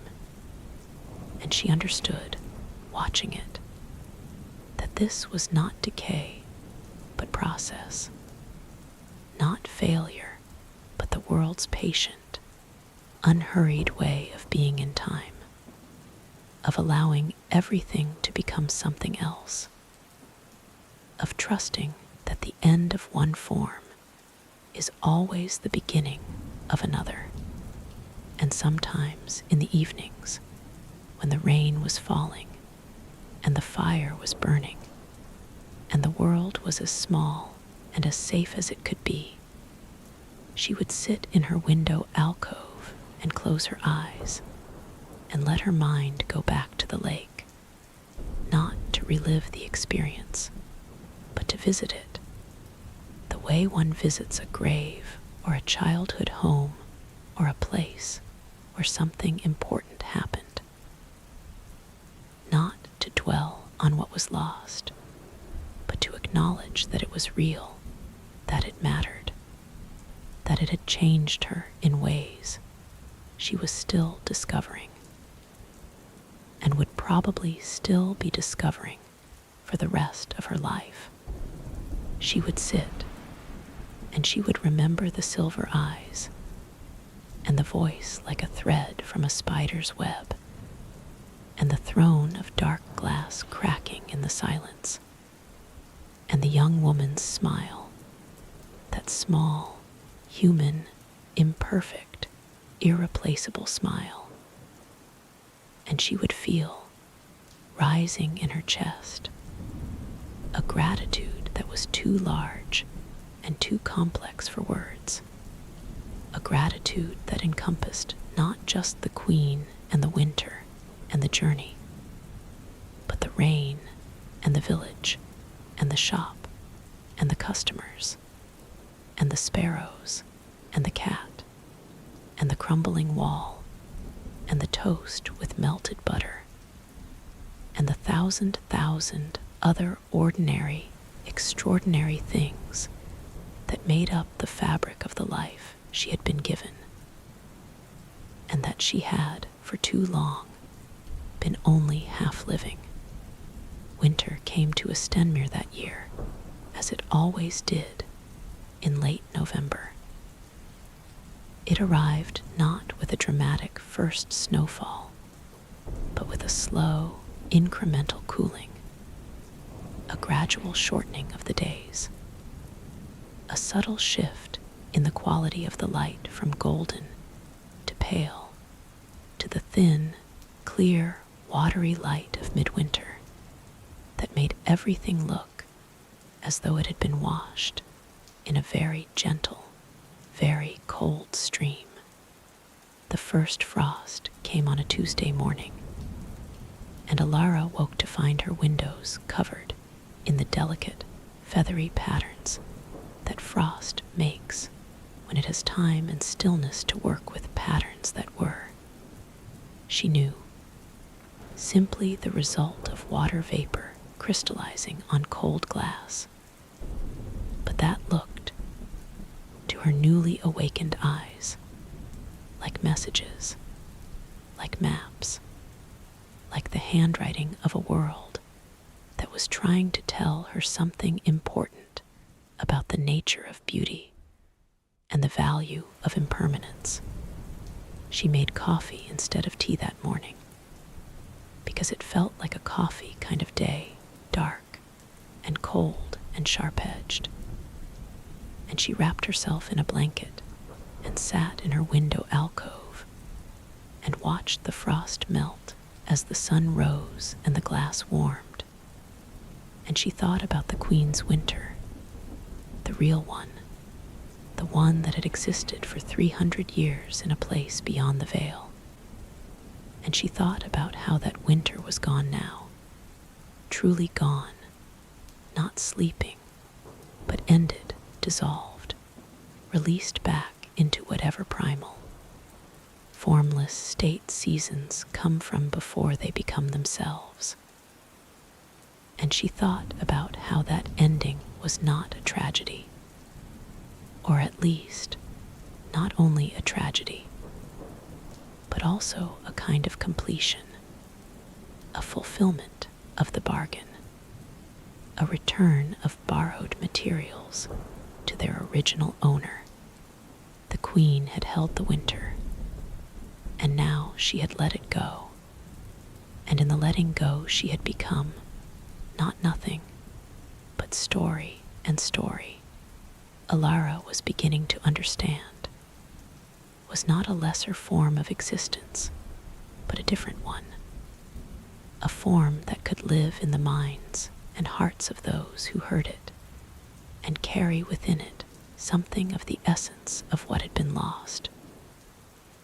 The way a perfume lingers in a room after the person who wore it has left. A ghost of presence, a trace of warmth, a reminder that someone was here and that they mattered. The frost melted. The day brightened. The ordinary world reasserted itself with all its ordinary demands. The shop to open, the customers to serve, the herbs to tend, the cat to feed. And Alara met them all with the same quality of attention she had been cultivating since her return from the lake. The same wide-awake, fully present, no looking away attention that she had learned in the most unlikely of classrooms from a woman who had been asleep for 300 years. It rained that evening.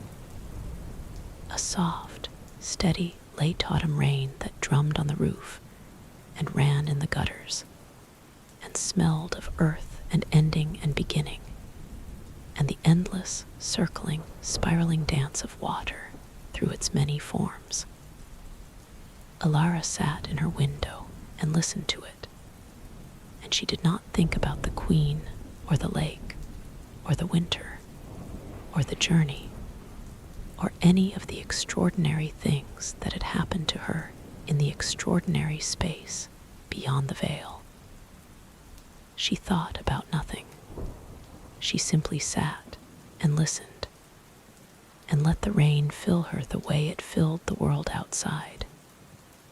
Gently, completely, without preference or discrimination, touching everything equally, falling on the just and the unjust, on the happy and the sad, on the waking and the sleeping, on the living and the gone. A vast, patient, impartial grace that asked nothing in return and offered everything it had. And in the window alcove, wrapped in her blanket, with the rain singing its ancient, wordless lullaby, and the fire dying to embers, and the night settling over a Stenmere like a hand laid gently on the brow of a sleeping child, Alara closed her eyes, and she was not asleep, not yet, but she was resting, truly resting, for the first time in longer than she could remember, resting in the way that the Queen had rested in her enchanted sleep, but without the enchantment, without the price, without the 300 years of isolation, resting simply because she was tired, and because the world was wet and warm and safe, and because sometimes the most profound thing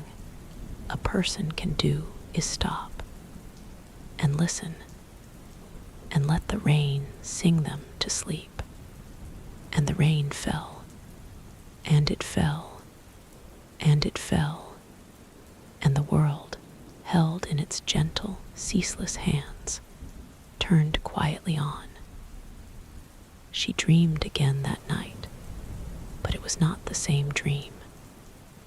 It was not the forest of pewter trees, or the lake of reflected stars, or the throne of dark, glassy stone. It was something smaller, something quieter, something so ordinary that when she woke, she had to lie still for a moment to convince herself that it had been a dream at all, and not a memory. In the dream, she was a child.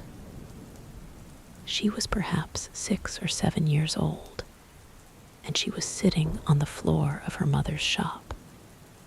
The same shop she ran now, but seen through a child's eyes, which meant that everything was larger, higher, more mysterious. The shelves towered above her like cliffs, and the jars on those shelves were not jars, but vessels of light, each one glowing faintly with the color of whatever it contained. The chamomile, a warm, sleepy gold. The lavender, a soft, hazy purple. The rosemary, a sharp, bright green that seemed to crackle at the edges. Her mother was standing at the counter, measuring something into a small mortar. Alara could not see what, because her mother's back was to her, but she could hear the rhythmic tapping of the spoon against the mortar's rim, a sound like a heartbeat, steady and calm and endlessly reassuring. And then her mother turned around, and she was not Alara's mother. She was the queen, but not the queen as Alara had seen her at the lake, not the pale, still, silver-eyed sovereign wrapped in her gown of shifting light. She was the young woman, the one she had seen in that final moment when the sleep released its grip and the mask of winter fell away. The one with the blue eyes and the small, human smile. She was wearing an apron, a plain, flour-dusted apron, the kind Alara's mother used to wear. And she was holding the mortar in one hand and a wooden spoon in the other. And she was looking at Alara with an expression that was not regal, and not sorrowful, and not ancient, but simply tender, simply present, simply there, in the way that a person is there when they have nowhere else they would rather be. "You don't have to hold it all," the young woman said, not in the silver, mind-to-mind voice of the queen, but in an ordinary voice, a warm voice, a voice that belonged in a small shop on a rainy evening with a fire in the hearth and a child on the floor. "You never had to hold it all. That was my mistake. I thought stillness meant holding. I thought strength meant not moving. But it doesn't. It never did. Stillness is not holding, Alara. Stillness is letting go." Alara woke with the words still resonating in her chest, still vibrating in that deep, interior place where the queen's voice had first reached her. And she lay in the dark and listened to the rain and felt something shift inside her, something that had been stuck for a very long time, not dramatically, not with a crash or a snap, but with a quiet, almost imperceptible release, like a door that has been swollen shut by damp, whether slowly easing open on its hinges. She got up and made tea, because it was the middle of the night and there was nothing else to do, and because the act of making tea, the filling of the kettle, the lighting of the stove, the measuring of the leaves, the waiting for the water to boil, was itself a form of the stillness the young woman had described. Not a stillness of holding, of gripping, of clenching tight against the forces of change, but a stillness of letting go, of allowing each moment to be what it was without trying to make it into something else, without trying to extract from it more than it was willing to give. She sat at her kitchen table in the dark, with her tea cooling in her hands, and the rain murmuring its endless, patient commentary on the state of the world. And she thought about holding. She thought about all the things she had held over the years, held in, held back, held together, held on to. She had held her grief for her mother at arm's length, because to let it close would have been to let it overwhelm her. And she had believed, in the way that grieving people believe many things that are not true, that if she were overwhelmed, she would not survive.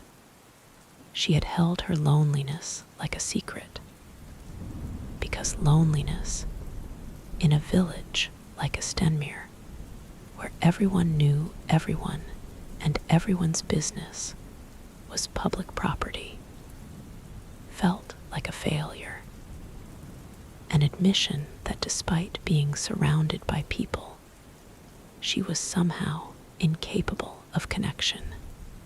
She had held her dreams, the old ones, the ones from before she had settled into the comfortable numbness of routine, in a locked room at the back of her mind, visiting them only rarely and only in the dark, the way one visits a graveyard, quietly and briefly, and with a sense of guilt that has no rational source, but is nonetheless insistent and real. And the queen, the young woman, the tired, sad young woman who had reached for stillness the way a drowning person reaches for a rope, had done the same thing, but on a grander scale, with a more terrible price.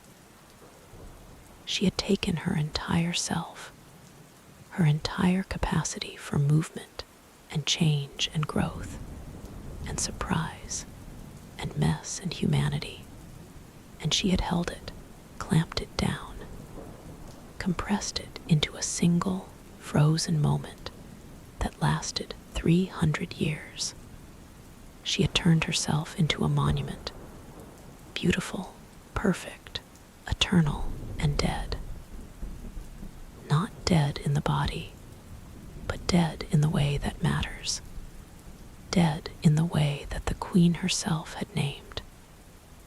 Dead to witness, dead to presence, dead to the living, breathing, ever-changing miracle of being awake inside one's own life. Stillness is not holding. Stillness is letting go. Alara repeated the words to herself, turning them over like a stone in her palm, feeling their weight and their smoothness, and the small, surprising warmth they generated when held long enough. And she understood, or began to understand, that that the young woman was not just offering her wisdom. She was offering her a gift, the gift of her own mistake, translated and transmitted across the boundary between life and death, between sleeping and waking, between winter and spring. Here is what I learned, the young woman was saying. Here is what 300 years of holding taught me. It taught me that holding does not preserve. It kills. It kills slowly and quietly, and with great dignity, but it kills. And the thing it kills is not the thing you are trying to preserve. That thing will go on, with or without you, because the world is larger than any single keeper. But your ability to experience it, to be changed by it, to meet it on its own terms, instead of freezing it into the shape of your need. The rain fell. The tea went cold. The night deepened. And Alara sat at her table and let go of something. She could not have said what exactly, because letting go, like rain, does not announce itself with fanfare or explanation. It simply happens. One moment you are gripping, and the next moment you are not. And the space between those two moments is so small and so quiet that you may not even notice it until later, when you realize that your hands are open, and that the thing you were holding is gone, and that you are still here, still breathing, still whole, and that the world has not ended, but has, if anything, become slightly larger and slightly more luminous than it was before. The winter deepened.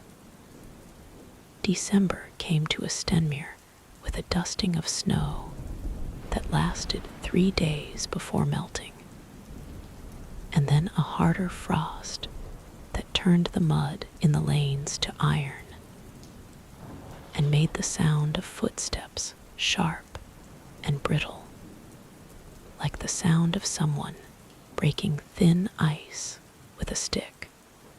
The river that ran through the eastern edge of the village slowed and thickened and began, at its edges, to crystallize, each new layer of ice forming in patterns that were unique and unrepeatable, tiny fractal landscapes that existed for hours or days before the next thaw dissolved them back into the water from which they had come.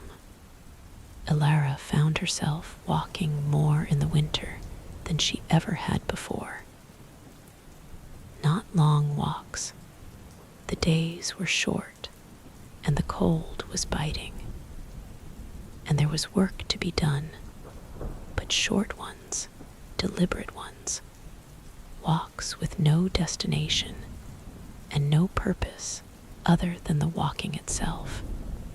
She would step out of her cottage in the early morning, before the shop opened, and walk to the bridge over the river, and stand there for 10 minutes, watching the ice form, watching the water move beneath it, watching the interaction between the two, the ice trying to still the water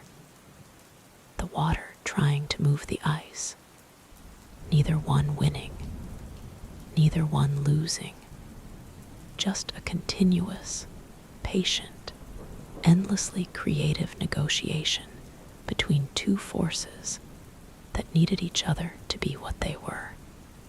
She thought about the queen when she watched the river. She thought about how the queen had been like the ice, still, beautiful, rigid, holding the winter in place through the sheer force of her frozen will, and how the world beneath her had been like the water, alive, moving, desperate to flow, waiting for the moment when the stillness would end and the movement could resume. And she thought about how neither one was the enemy of the other, how the ice and the water were not opposites, but partners in a dance that had been going on since the beginning of time, a dance of freezing and thawing, of stillness and movement, of holding and letting go, and how the beauty of the dance lay not in either pole, but in the transition between them, the moment when ice becomes water, when winter becomes spring, when sleep becomes waking, when the thing that was ends and the thing that will be begins. She thought about this on the bridge, with the cold nipping at her fingers and her nose and the edges of her ears. And she thought about it in the shop, while she ground herbs and filled jars and wrote labels in her careful, precise handwriting. And she thought about it in the evenings, while the rain fell or the snow fell, or the wind blew, or the world simply sat in its winter quiet, waiting for nothing, needing nothing, being nothing more and nothing less than exactly what it was. And slowly, without her noticing the exact moment of transition, because transitions, as the river had taught her, do not have exact moments. They have gradients. They have ranges. They have fuzzy, uncertain boundaries that resist precise measurement. She began to change, not in any way that would have been visible to an outside observer. She still opened the shop at the same time. She still wore the same clothes. She still said good morning to the same people and made the same teas and walked the same lanes. But inside, in the place where she kept the things that mattered, the things she cared about, the things she believed in, the things that gave her life its particular flavor and texture and meaning, a rearrangement was taking place. It was like the rearrangement that happens in a garden in early spring, when the bulbs that have been resting underground all winter begin, invisibly, imperceptibly, to push their first tentative roots into the warming soil. Nothing to see from above, nothing to indicate that anything is happening. But beneath the surface, in the dark, in the quiet, in the place where the real work is always done, everything is changing. She began, for example, to take up her mother's old sketchbook, which she had found in a drawer years ago and had never opened, because opening it would have meant confronting the fact that her mother had had an inner life that Alara knew nothing about, a life of lines and shadows and careful observations of the natural world that she had recorded in pencil and ink with a skill and a sensitivity that Alara, who had never considered herself artistic, found deeply moving. She would sit in the evenings with the sketchbook on her knee and turn the pages slowly, studying each drawing as though it were a window into a room she had never entered. And she would feel something open inside her. Not a talent. She was under no illusions about that, but an appreciation, a capacity to be moved by the act of looking closely at something and rendering it faithfully, not as it should be, but as it was, with all its imperfections and asymmetries, and stubborn refusal to conform to any ideal of beauty, and she began, tentatively, to try drawing herself. Not well, the results were awkward and self-conscious, and would never have been mistaken for art by anyone with even a passing familiarity with the concept. But that was not the point. The point was the act of looking.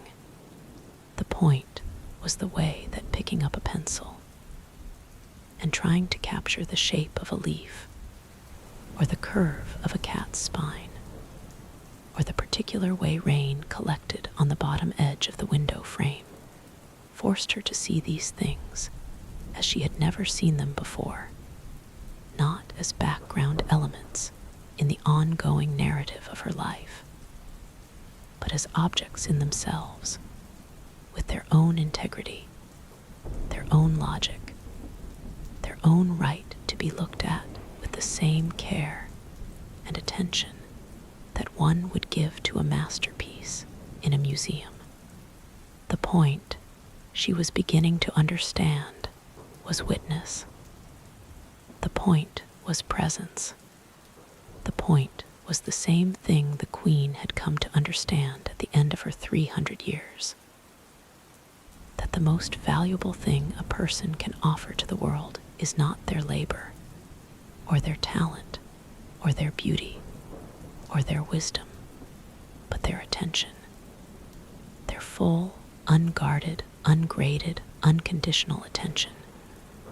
The kind of attention that does not judge or categorize or improve upon what it sees, but simply sees it, holds it, acknowledges it, says, "You are here, and I see you, and that is enough." It was on a night in late January, during a rainstorm that was so loud and so persistent that it seemed to fill the entire village like water filling a basin, that Alara had her last experience of the Queen. She was sitting in her window alcove, as she always did on rainy nights, and the rain was falling with an intensity that went beyond anything she had heard that season. Not a violent rain, not a storm rain, but a deeply committed rain. A rain that seemed to have made a decision to fall, and was following through on that decision with a thoroughness and a dedication that was almost admirable. The sound it made was not the gentle, whispered sighing of autumn rain, or the crisp, tapping rhythm of spring rain, but something else entirely.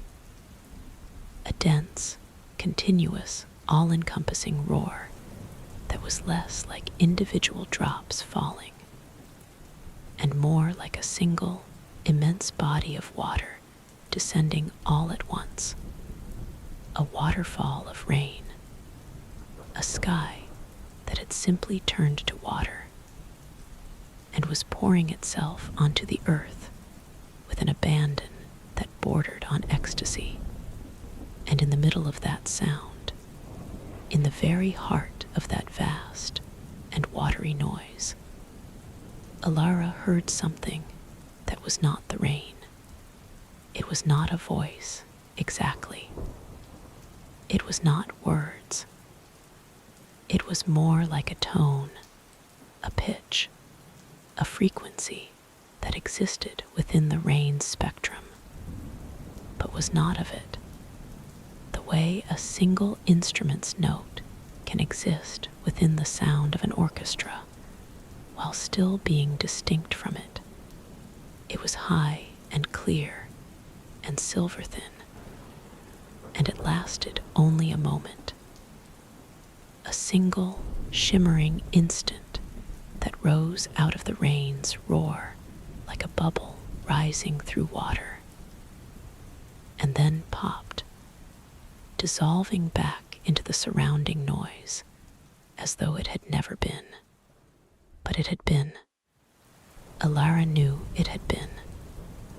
She knew it the way she had known in the dream, that the woman on the throne was the queen, not with evidence or logic or any of the usual tools of knowing, but with that deeper, older faculty that knows things directly, without mediation, the way the body knows that it is hungry or tired or afraid, not because it has been told, but because it simply knows.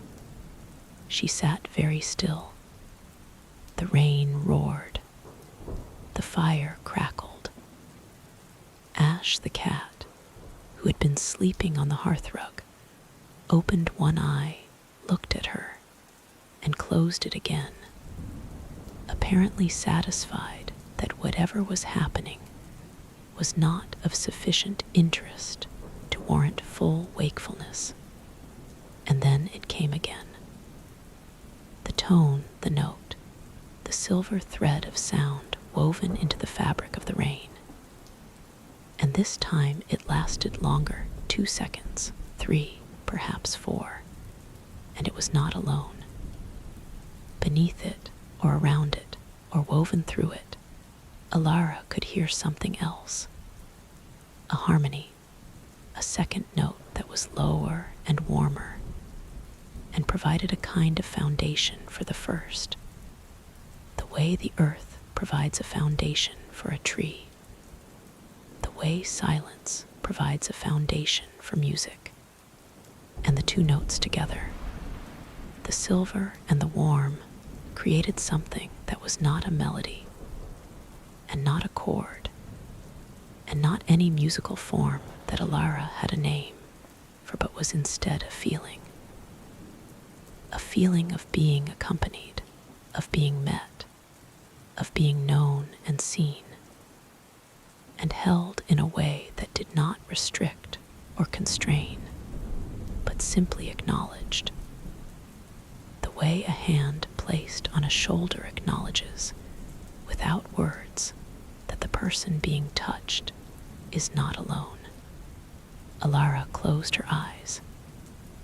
She let the sound, if sound was what it was, move through her, and she felt it land in the same place where the queen's voice had always landed, that deep, interior chamber where words became feelings and feelings, became truths and truths, became the foundation upon which a life could be rebuilt. And in that chamber, in that sacred, silent, interior space, she heard or felt or knew the young woman's voice one last time.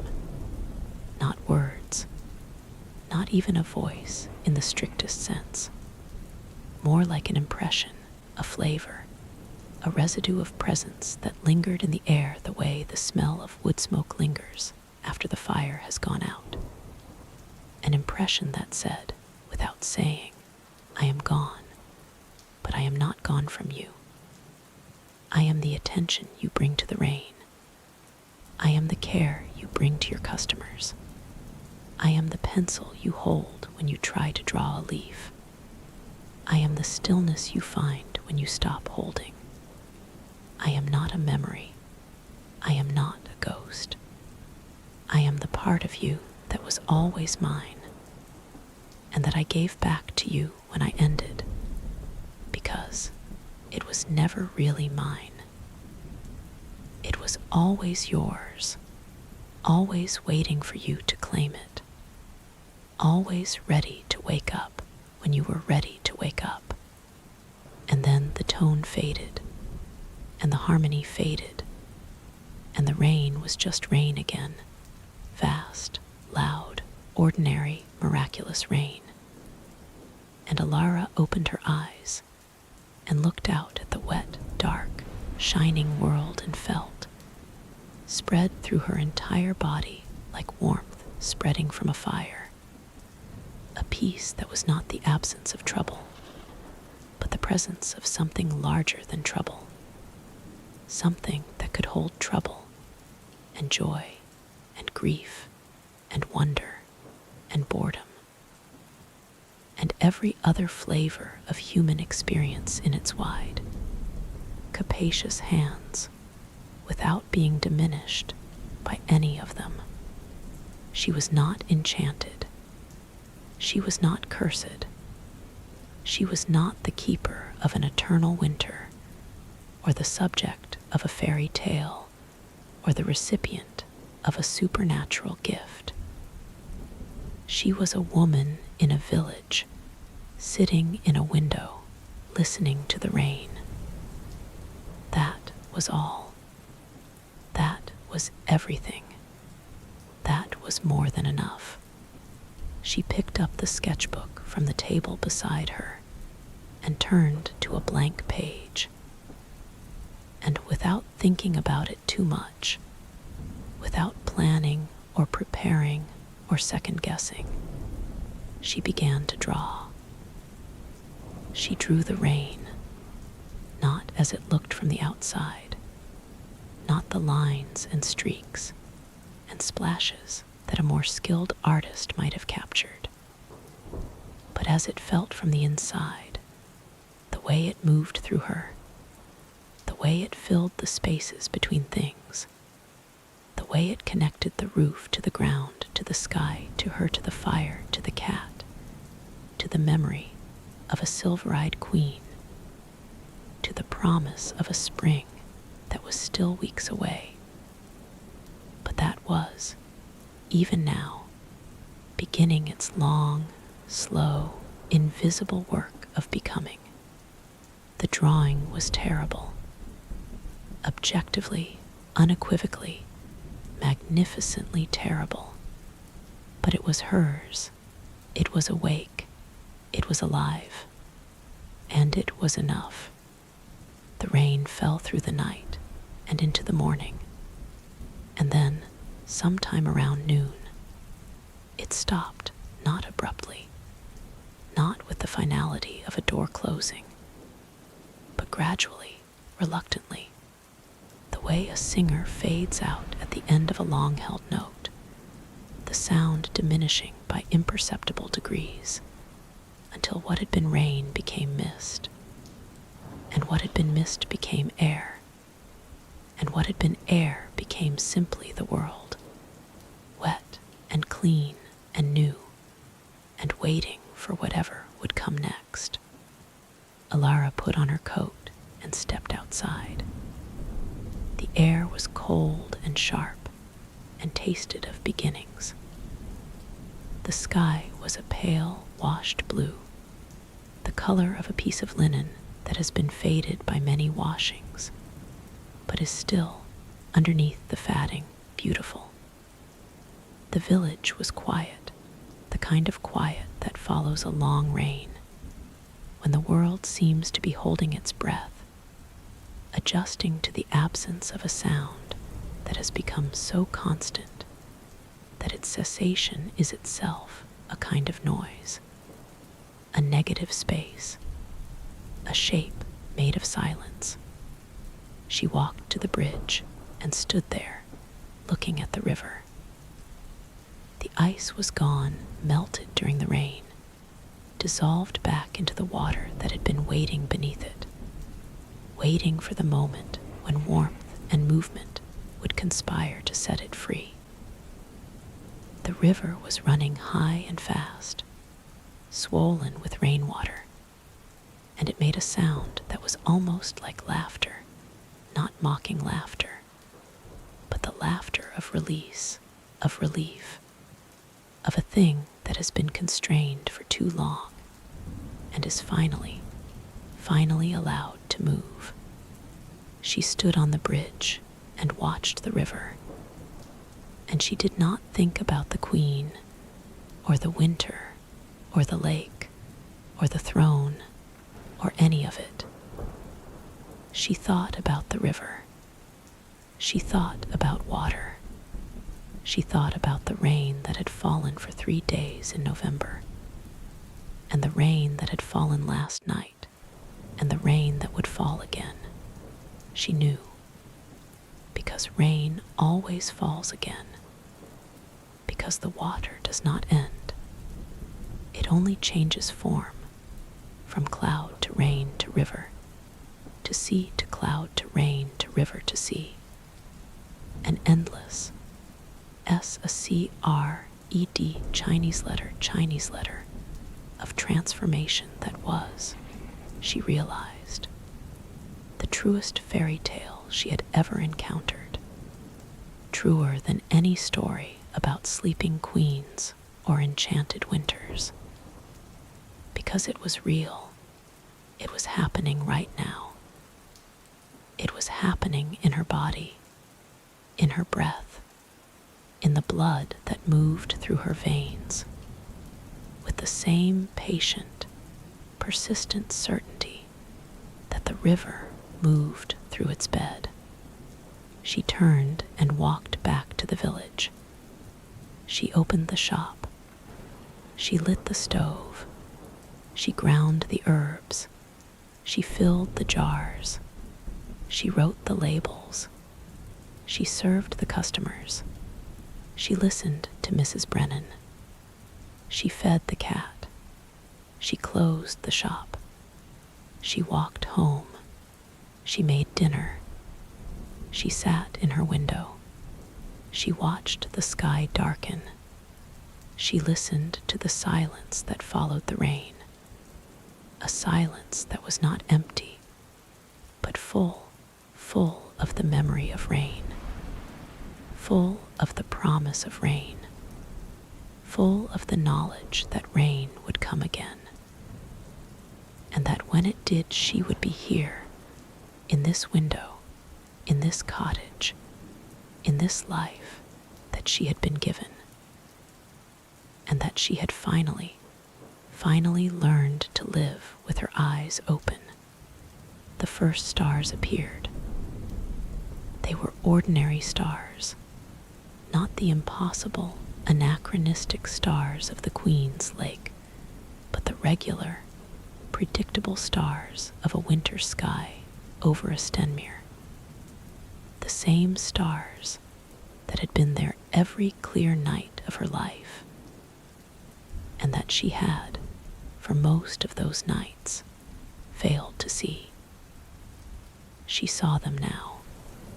She let them enter her, let their faint, ancient light touch the same deep place where the Queen's voice had touched, and she felt, one more time, that gratitude too large for words, too complex for thought, too simple for anything, but the quiet, wordless act of sitting still and receiving it.